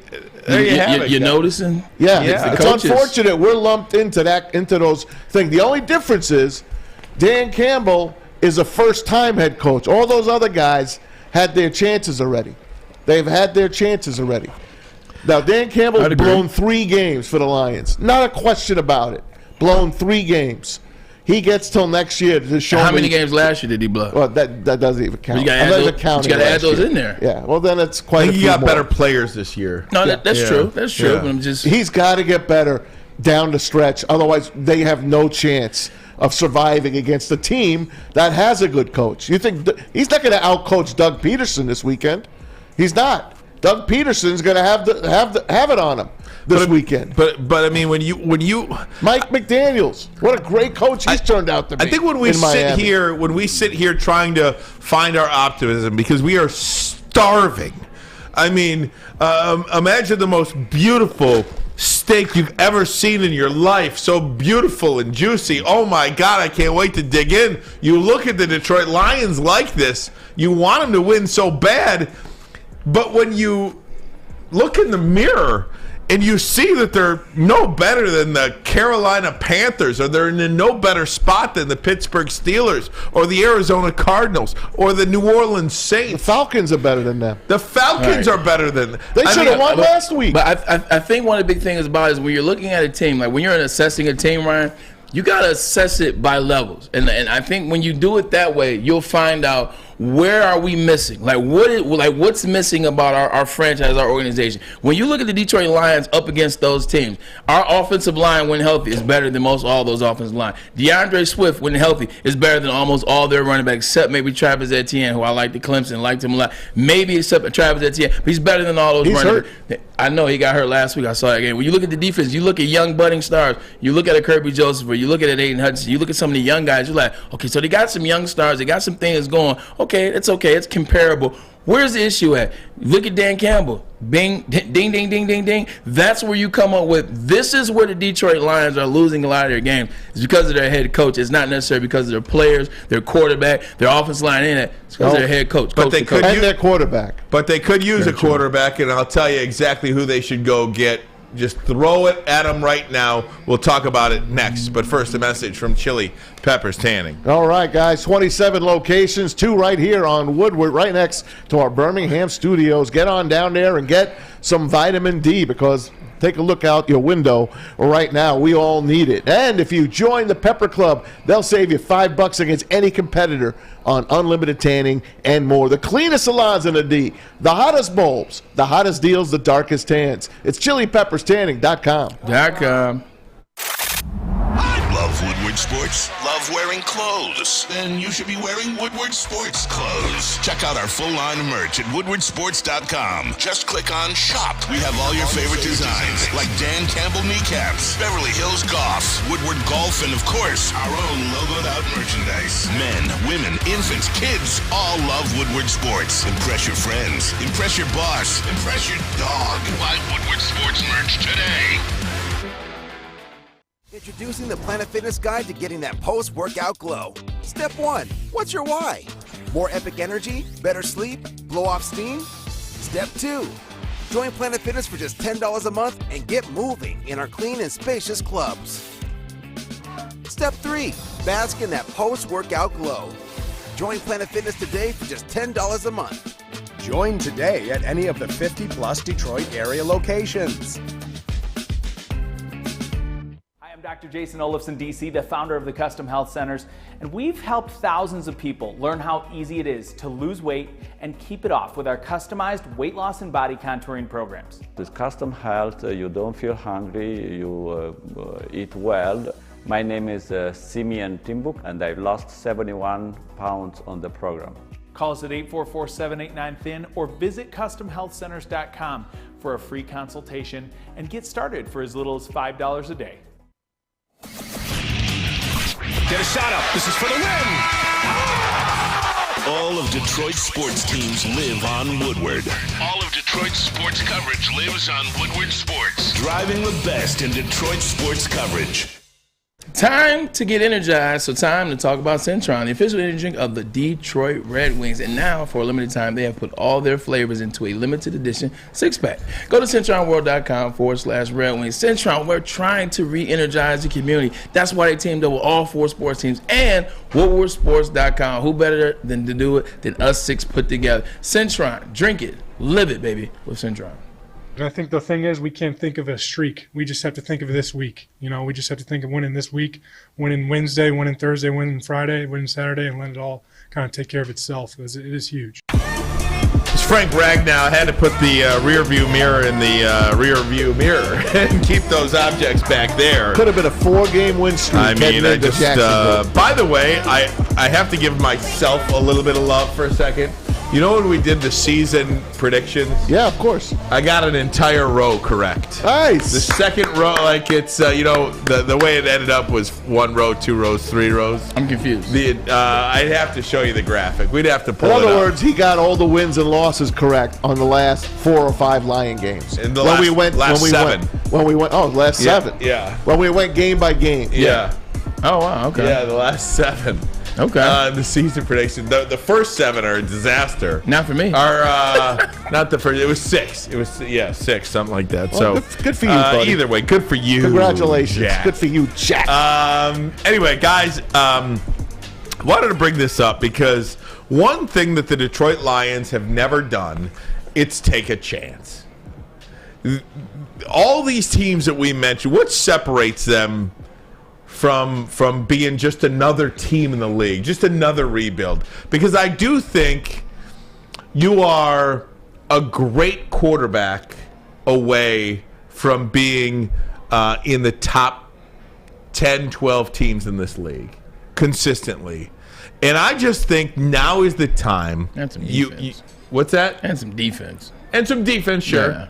But now is the time to make your mark in this league. I just think that the Detroit Lions should do everything they could to go to Baltimore and get Lamar Jackson. I feel like it's over for Lamar Jackson in Baltimore.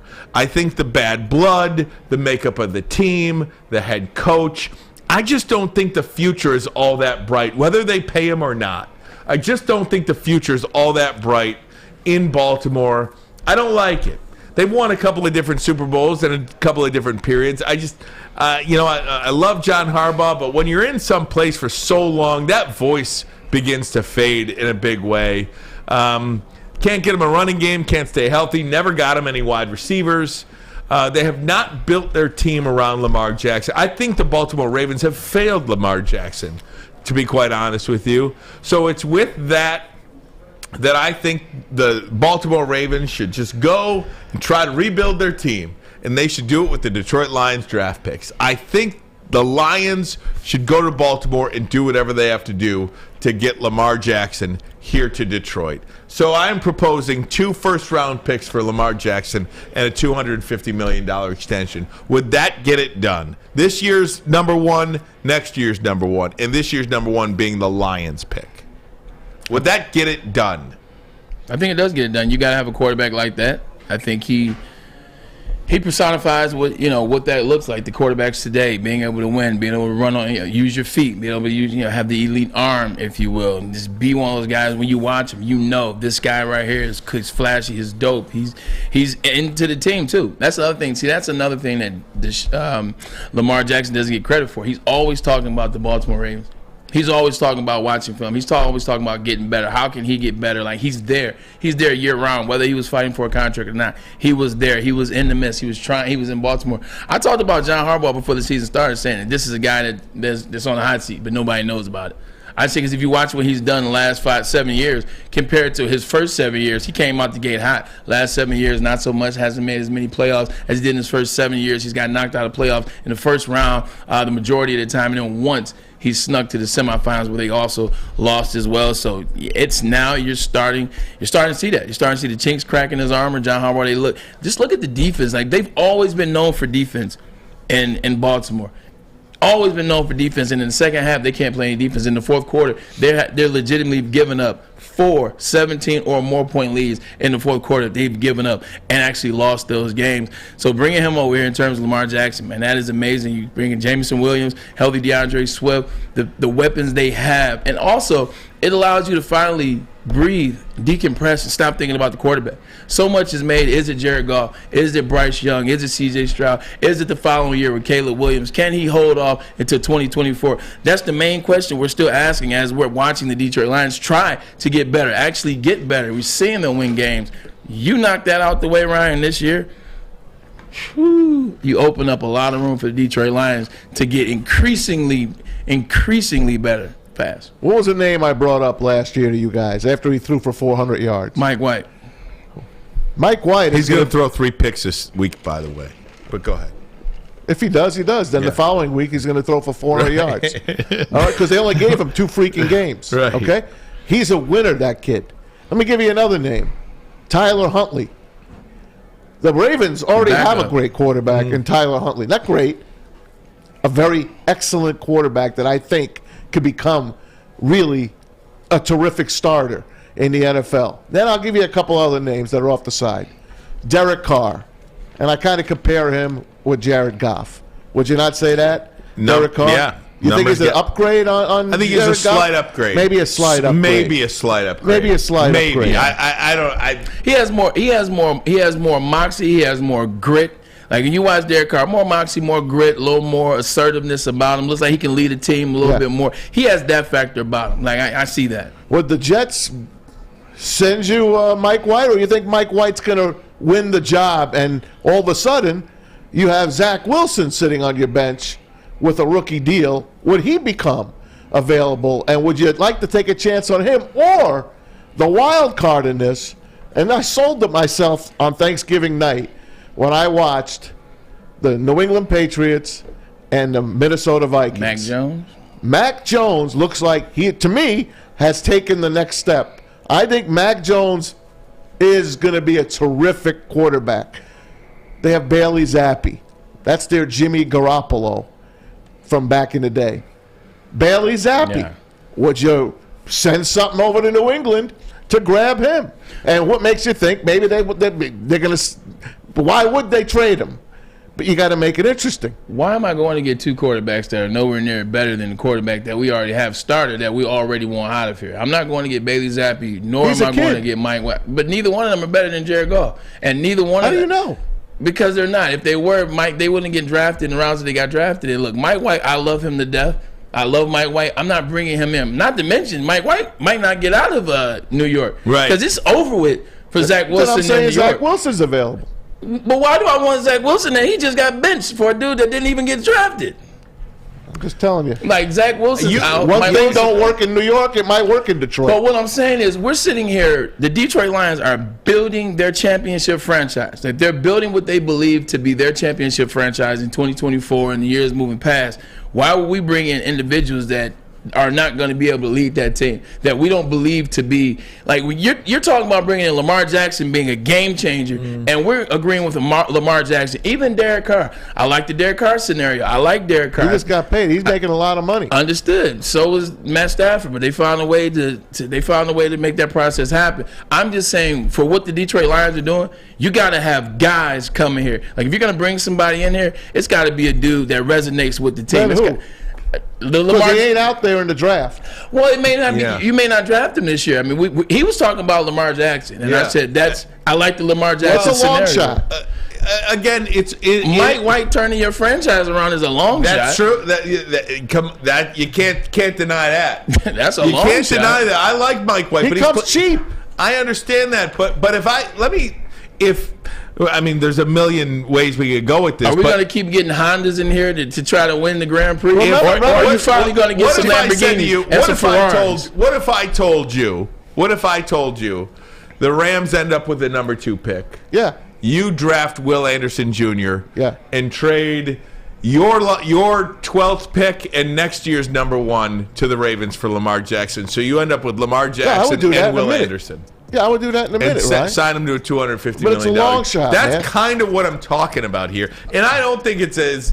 It just requires you to be bold. I understand. And have they ever been bold? No. I agree with you 100%, Ryan. You got to be bold. I'm on that bandwagon. You got to start where you got to continue where you were last year with the pickup of Jameson Williams and going up 20 picks. I like that. What I would tell you this, Maz, is this: the Detroit Lions are scripting their team in such a way that they're building it for a Ferrari, or they're building it for a Lamborghini, or they're building it for Austin Martin Vanquish. They're building it for some type of quarterback that can be elite, that can be one of those sexy cars that James Bond's been driving around for the last 60 years. They're not building that spot and setting that spot up just to park a Honda Accord in. They're not setting that spot up to park a Hyundai, a Mitsubishi Galant in there like, oh yeah, this is cool for a couple miles, and then in the concrete. They're building that spot for a Lamborghini, a Ferrari, a Testarossa, something like that. Those quarterbacks you name, good people, but they ain't Testarossas.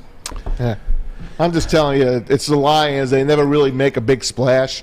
I do remember when they went and got Scott Mitchell. He had a great couple of games for the Dolphins. Couple great games for the Dolphins. That's what happened. They signed him. You know what? It was the most prolific offense back then in a 3-year period. He didn't go much further than that. He just didn't have his most prolific offensive lines I've ever seen. Yeah, he hasn't had the testament to outlast that, and he wilted out. I remember Tampa Bay when he went out of bounds instead of diving in the end zone, then he fainted on the sidelines. You know, he got a bad rap here in Detroit. After that, his stock went downhill. But you got the quarterback ain't out there. Look at Washington. They're sitting. They got Sam Howell. You think Sam Howell's ever going to see the light of day? You think he's going to be ready anytime soon? You think Taylor Heineke's available? What I would say, Taylor Heineke's available. I just want something different than what I have right now, because what I have right now to me ain't the answer. I'm willing to roll the dice on something else. See, and that's what I'm trying to do too. You know, like the motto. But you're trying to hit like 12 sevens in a row. I'm trying to hit one pass line and maybe a number or two on the crap table.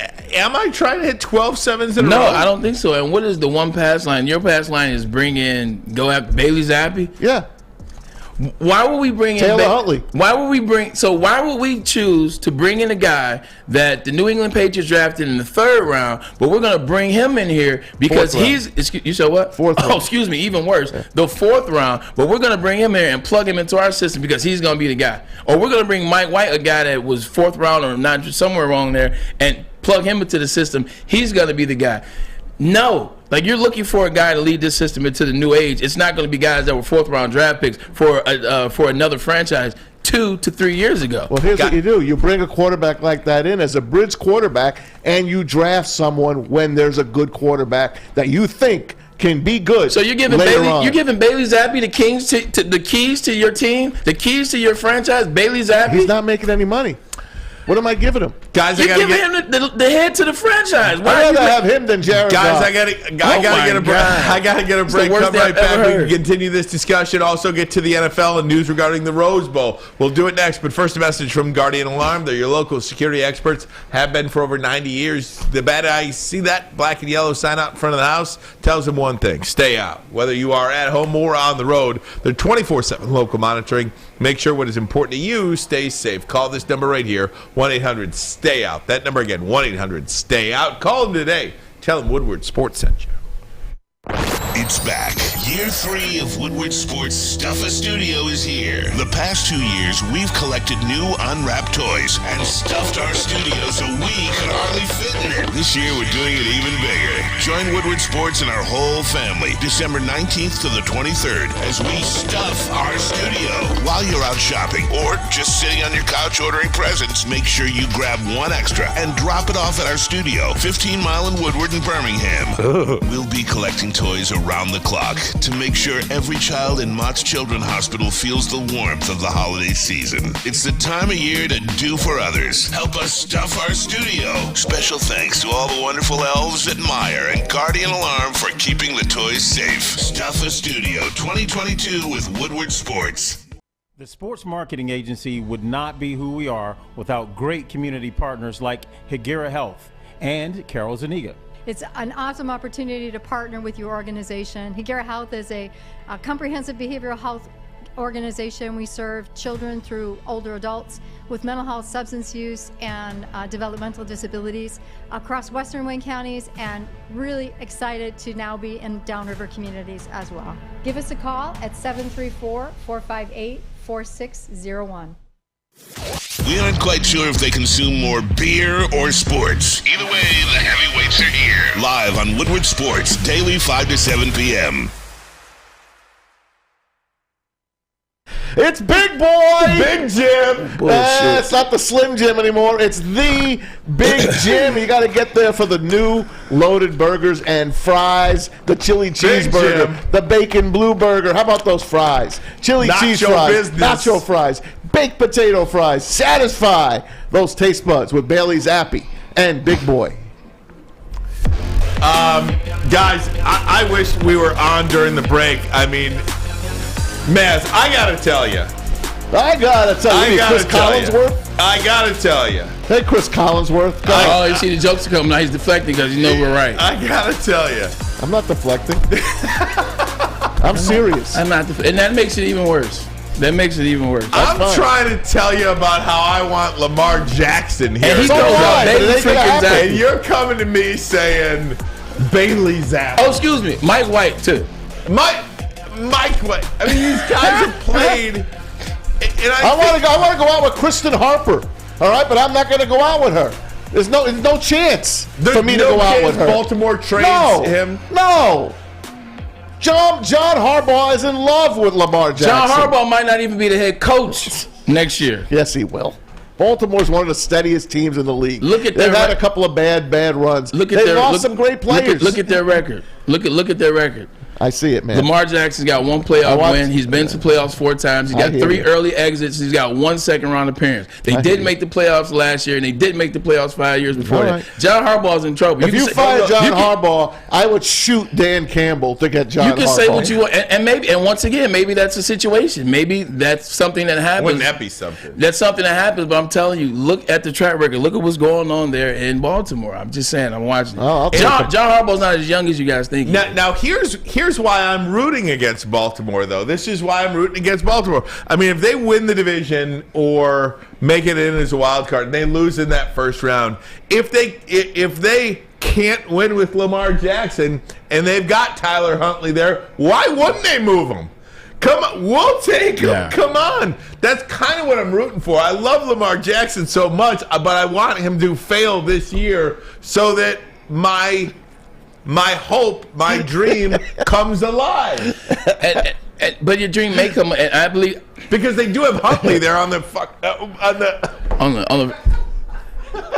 I'm so passionate about He's on the bench. He's on the bench. When you look at it like he's on the freaking bench. When you look at it like this, you look at what Lamar Jackson is at school. Going into the season, the big thing last year was injuries, okay? They had a ton of injuries. That's what plagued the defense. That's why they couldn't get it done. That's why they weren't able to make it to the second round. I mean, the playoffs period.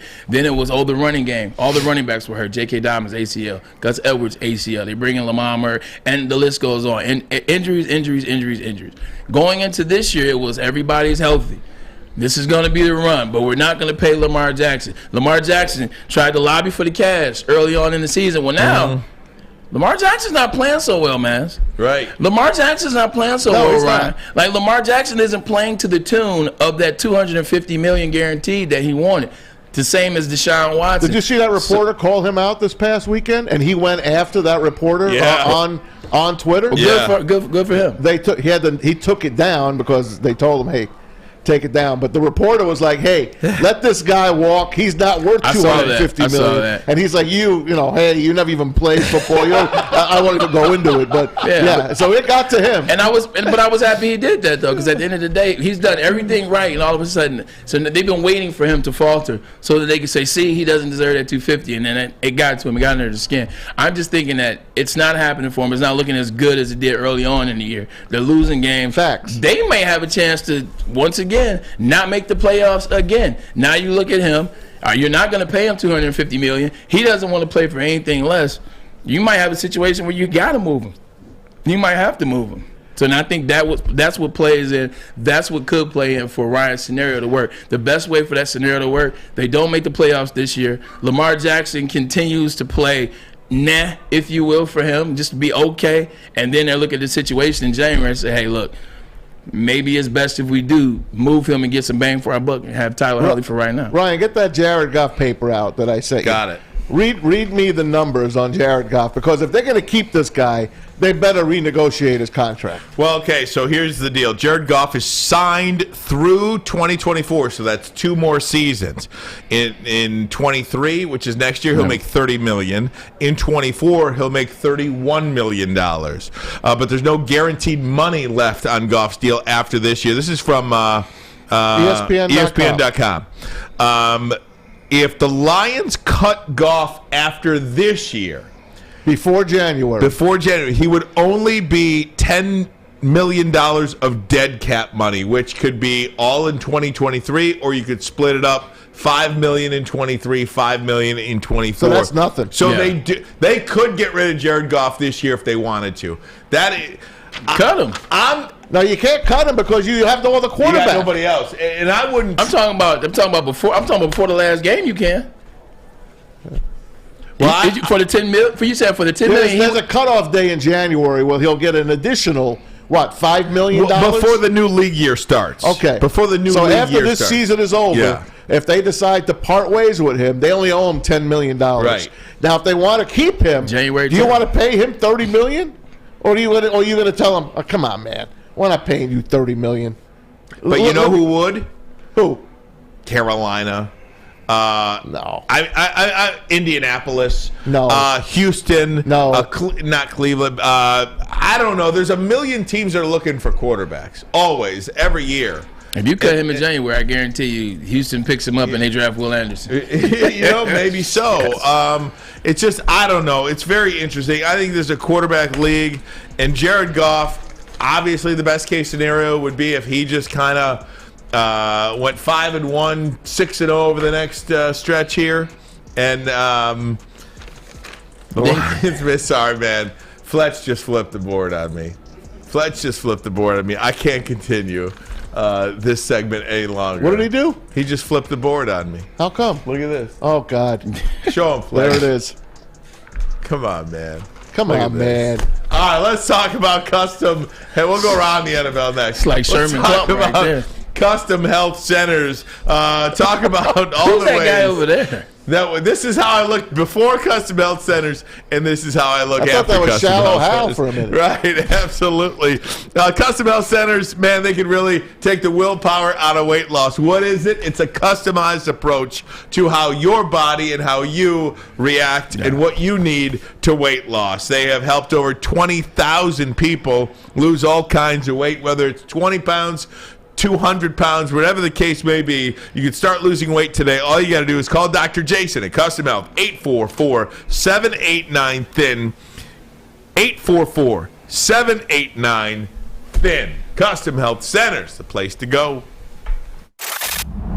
Love Woodward Sports? Love wearing clothes? Then you should be wearing Woodward Sports clothes. Check out our full line of merch at woodwardsports.com. Just click on Shop. We have all your favorite designs, like Dan Campbell kneecaps, Beverly Hills Golf, Woodward Golf, and of course, our own logoed out merchandise. Men, women, infants, kids all love Woodward Sports. Impress your friends. Impress your boss. Impress your dog. Buy Woodward Sports merch today.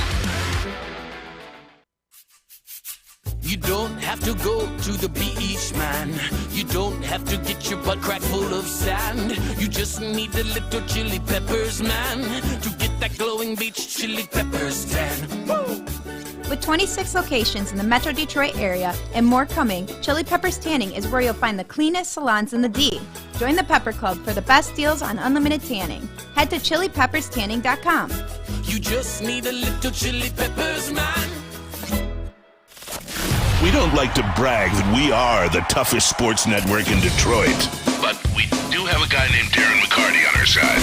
Lemieux and McCarty, who've had a good knockdown drag up. There they go, right on the whistle. They were talking to one another. Woodward Sports.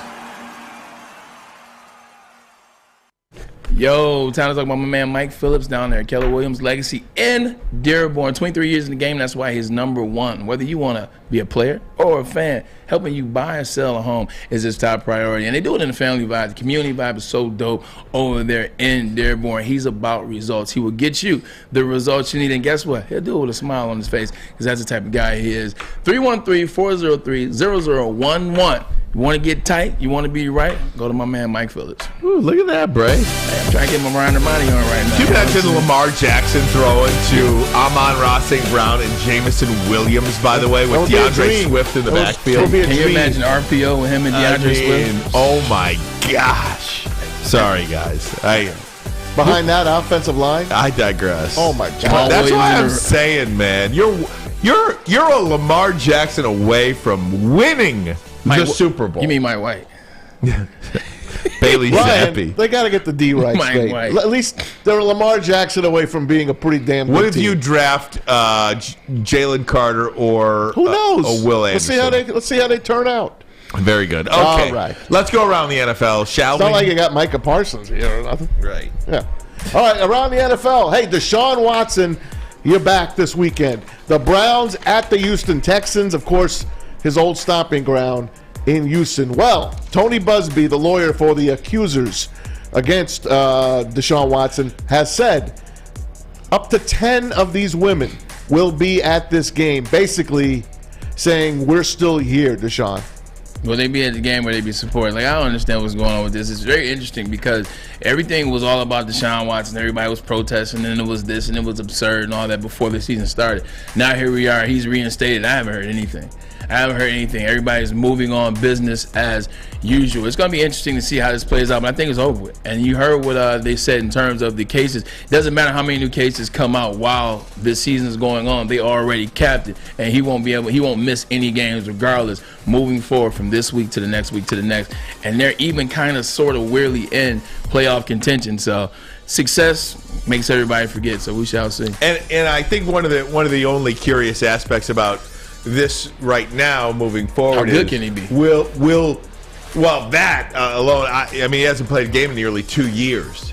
So what's the expectation for him on the field? I'd be curious to see if an NFL partner, CBS, shows any of these people in the stadium. Yeah, I don't think you can. I don't. Right, exactly. That's what I'm getting at. That's for the news team later on. That's for like local. Yeah. No question. Like ESPN to break it down. Yeah, you already know we're going to get punished on Christmas Day watching the Broncos and the Rams. We've been punished all year getting stuck with Russell Wilson and the Broncos. Well, Week 14, they were supposed to be on Sunday Night Football against Kansas City. Well, the NFL did us a little favor. NBC did. They have flexed the game. We will not have to see the Denver Broncos against the Chiefs. Unfortunately, we don't get to see Mahomes. Instead, we're going to see the Chargers for the 4th time this year on Sunday Night Football against the Miami Dolphins. And I told you earlier, had the Lions had won last week, or one of their other games, I bet you the Vikings and the Lions might have been flexed. Probably. Onto that Sunday night game. Here's some other games that week that could have been flexed. Giants and the Eagles. That's a good one. I'd love to have seen that one. How about Jets and the Bills? Ooh, that's a good one. That could be pretty. Why would they do that? Mike White. And finally, the Buccaneers and the 49ers. Why do I got to watch the Chargers again? Wow. I don't want to see the Chargers anymore. Wow. I'm wearing their colors, but I don't want to see them anymore. Maybe because can you flex a team more than once?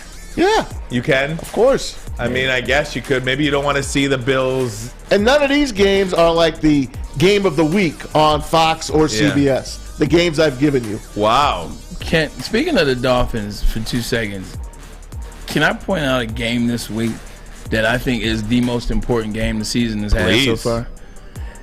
This Dolphins, week 49ers? at 4 o'clock, the Miami Dolphins play the 49ers. That could be a Super Bowl. In Santa Cruz at 4 o'clock.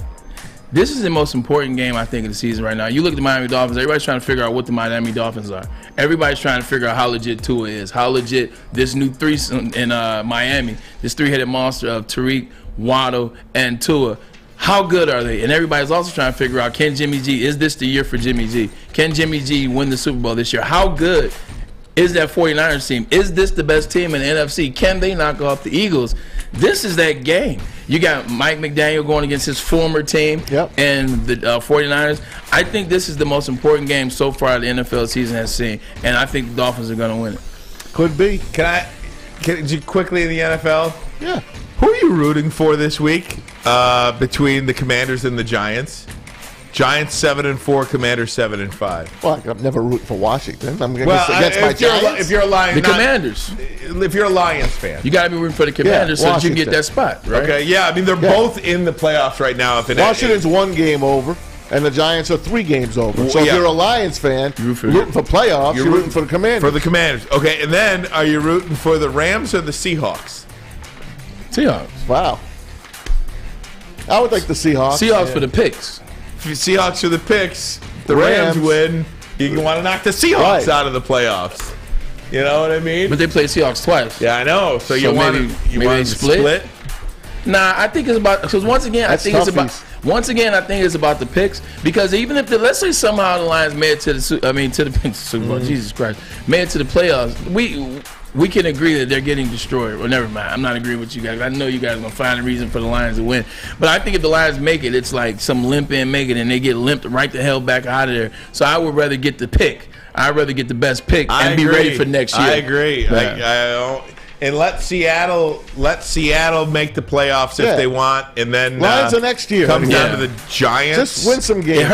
I think the Giants are out. I don't think the Giants are going to win 2 more games. As soon as you said that, I agree with you right away. Like as soon as I said, you're absolutely correct. I agree with you that they weren't going to make it, and here we are. We'll see, man. We'll see. Hey, speaking of Washington, last weekend in Landover, Maryland, they unveiled the Sean Taylor Memorial, and in the stadium, in FedEx Field. Did you guys take a look at it? I did. This is terrible. Disrespect. But here's what they did. Here's what Washington did. They put a Reebok jersey on him and Nike pants and soccer cleats on this mannequin instead of just matching up the entire uniform of Sean, which would have been all Reebok head to toe. They just picked. It looks like they went to the store at FedEx Field and picked these items out. Dan Snyder said, "Oh yeah, just pick. Yeah, those pants are fine, but they don't match. Don't worry about it. Nothing matched on this uniform." I'm gonna tell you the truth about if I would have been Sean Taylor's brother or father or cousin or uncle, somebody related to Sean Taylor that was at that unveiling of that. And I promise, those who know me know what I'm about to say. I'm not BSing. I would have pushed that whole thing over. I would push that whole glass statue over. I would have had to break all that. I would knock all that down. The disrespect that they've shown Sean Taylor from death till now, and then what they tried to do last year because they was in trouble, and then they doubled down this year with the statue. The one thing about the jersey is those were the jerseys we wore when I played early on and Sean played. We were Reebok. Yeah. So we were Reebok. Head to toe. So we were Reebok jerseys. I get that part.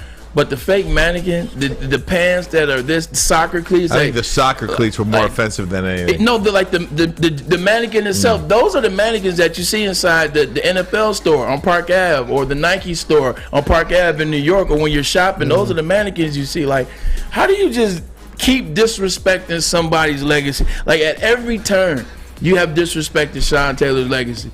Like, at every turn. And you can't make it right now. There's no way to make that right unless you build a statue outside of the stadium for him.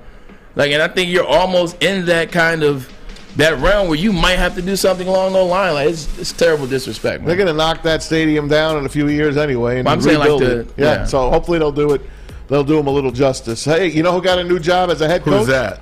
Trent Dilfer. Oh, yeah, He's going to be the head coach at UAB. So Dilfer's Dimes is now a head coach, or he's going to be. Isn't he kind of a jerk? Kinda. Dilfer? Kinda. I know he was a little pompous. There was one thing It's that when he slapped the player, like beat up the player, like the high school player last year. I forgot about that. The Yeah, high school player I last year. remembered he was in the news for something. High school I forgot player. what it was. Also ESPN, because he's damn good at what he did at ESPN. He Like, I was. like to break He it down. was good at ESPN. Don't Those like guys him. were good. Yeah, I told you Yeah. he's my rookie year quarterback. He is who he is. He was damn good at how he broke down film, though. He was damn good at how he put you in the scenarios. Like, you were like, oh man, I get it, I understand it. But he tried to big dog ESPN. ESPN was like, we'll see you later, buddy. We'll take a break. Maz, sit tight. Take a break, but first a message from Moneyball. Yo, Moneyball, their clothes and apparel are amazing. I went over there this past Black Friday, and I'm telling you, the way it fits to the skin, super smooth. Des Ferguson definitely has the pulse on that. Whether you're trying to get some of that apparel, or whether you're trying to get your team, your AAU team, your high school, your middle school team, whether you're trying to get guys fitted up, players fitted up, get those girls nice and fitted up, well, go to moneyballsportswear.com. This is the place to do it. Telling you, right there in between 12 and 13 on Southfield Road. moneyballsportswear.com. It's back. Year 3 of Woodward Sports Stuff a Studio is here. The past 2 years, we've collected new unwrapped toys and stuffed our studio so we could hardly fit in it. This year, we're doing it even bigger. Join Woodward Sports and our whole family December 19th to the 23rd as we stuff our studio. While you're out shopping or just sitting on your couch ordering presents, make sure you grab one extra and drop it off at our studio, 15 Mile in Woodward in Birmingham. We'll be collecting toys around the clock to make sure every child in Mott's Children's Hospital feels the warmth of the holiday season. It's the time of year to do for others. Help us stuff our studio. Special thanks to all the wonderful elves at Meyer and Guardian Alarm for keeping the toys safe. Stuff a Studio 2022 with Woodward Sports. Introducing the Planet Fitness Guide to getting that post-workout glow. Step 1. What's your why? More epic energy? Better sleep? Blow off steam? Step 2. Join Planet Fitness for just $10 a month and get moving in our clean and spacious clubs. Step 3. Bask in that post-workout glow. Join Planet Fitness today for just $10 a month. Join today at any of the 50-plus Detroit area locations.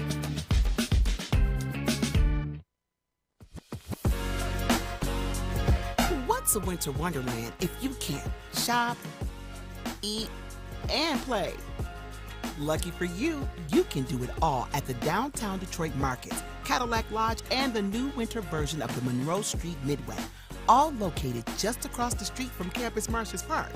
Find the fun at deckedoutdetroit.com.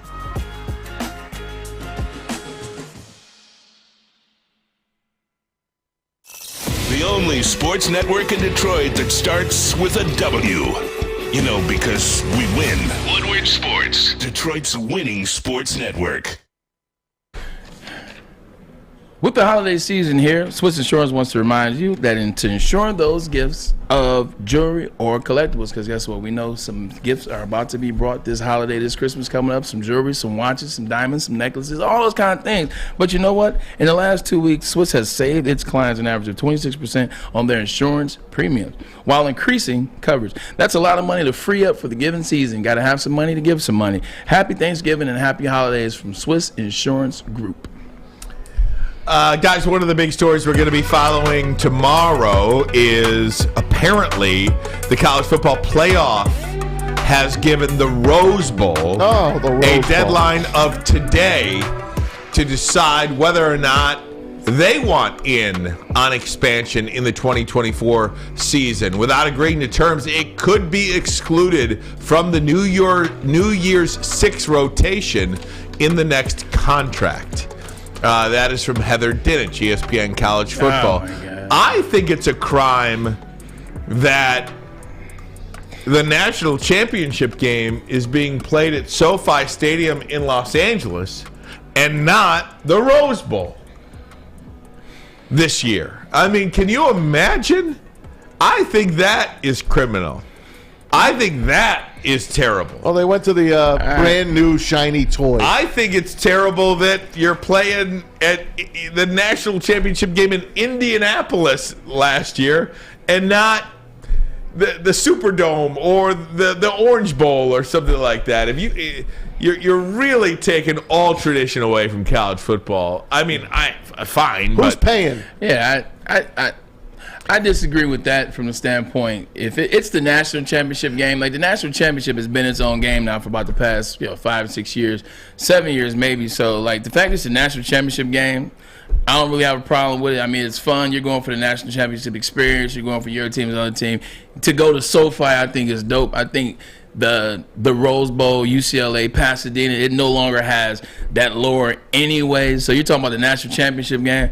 I don't have a big problem with it. Keith Jackson's not around anymore. Yeah, that's what I don't have a big problem with. That was his game, man. That was his favorite. I'm going. When Michigan, and I repeat, when Michigan goes to the national championship game, I would much rather go watch it at SoFi than go watch it at the Rose Bowl. Really? I've been to the Rose Bowl already. Because the Rose Bowl isn't the Rose Bowl. It's old. Like it's not even that. It's that. It's the national championship game. It's not the Rose Bowl. This is the national championship game. But like the Rose Bowl had like Texas USC. I mean, I played in that game. Right. Texas USA, you played in that game? I'm sorry. I thought you said Texas, Michigan. What I'm saying is Texas USC, that national championship game that was so special. There goes Vinchon. I mean, that was just. I don't know. I think we've gotten away from that though. That was 2000. That was January 2006. Yeah. Technically, we've gotten away from those games still being a part of what that is. I just don't even look at the national championship game anymore as. Like, you know what I'm saying, some type of form of Rose Bowl, Fiesta Bowl, Orange Bowl, like Cotton Bowl. Where are the semis? You got Arizona and what else? Glendale. Oh, that's Arizona. Arizona's got one game. That's going to be the Fiesta Bowl. Now, what's the second? Where's the second going to be? Is it in Texas? Like 1 versus 4 and 2 versus 3. Where is it? Now I got to pull it up before I know one is in Arizona at the Giant Toaster. Nah, man. That's one. And then the other one, I think it might be in Florida. College football playoff. In Texas, right? Geez, look at this now. Why did I do this? Why did you do that? You never ask a question you don't know the answer to, Maz. Well, you know what? I asked it because someone on the chat will know. The Chick-fil-A Peach Bowl So it's in Georgia. And so it's at the Mercedes-Benz Arena. Yeah, Mercedes-Benz. And the other one's in Arizona. Arizona. There you go. And the championship's in L.A. Yeah, I assume Michigan will be in Atlanta. You think? Yeah, Mercedes-Benz Stadium in Atlanta. That's a fun one. Like that's you know what's crazy? Going to the if you follow. No, I don't know. Maybe Georgia will be there. Sorry. Let's say Michigan does play in the Mercedes-Benz. You get a chance to knock off 2 stadiums that I want to go to, the Mercedes-Benz as well as SoFi. So I don't know if they make it in Mercedes-Benz, man. How do you say it? Verbo Fiesta Bowl? Yeah, the Verbo. Yeah. So the Fiesta Bowl and the Chick-fil-A Bowl. So Tostitos is no more Fiesta Bowl. Now it's VRBO. A big womp to both. Yeah. To both. Well, the Fiesta Bowl, yeah. Who's it? But it's not Tostitos. Where's the Orange anymore. Bowl? Orange Bowl. Where's the Orange Bowl? Miami. I know that, but Joe Robbie. Stadium. The Orange Excuse me, Bowl. Planet Hollywood, whatever. Braylon, get us out of here. We'll keep an eye on it tomorrow. Let you know what happens. Hey, to the Red Wings deadline. tonight at home. And Michigan Who's lost. going? Man, you Wings get and us out of here, Sabres. buddy. You get us out of here, buddy. Talking about the Wings and Sabres. Get us out of Okay, here. Wings and Sabres tonight down at Little Caesars Arena. And Michigan loses in Virginia last night at home at Chrysler. Number 3 the team in Big the Ten country. ACC Challenge. I think this is the finale year, the final year for it. I think they're disbanding the whole thing. I know college basketball nowadays, it's a little too early to start it. But you know what? Tomorrow, we got a great show coming up for you. More Lions and Michigan Lions, talk. baby. We got you ready for the Big Ten championship Jamie game. Morris. Jamie Morris will join us tomorrow. Big Ten champion. That's right. More We Bailey got that Zappe. and a whole lot more thanks to Fletch and JB. More Mike White. For Braylon Edwards and Ryan Ermanni, I'm Tom Mazawey. Thanks for watching the Maz with Ermanni and Edwards show. Bailey Zappe, See you tomorrow baby. on Woodward Sports. Bailey Zappe to the line. Make sure you download the Woodward Sports app in the App Store and the Google Play Store today. Take Woodward Sports with you wherever you go and listen live on your phone or mobile device.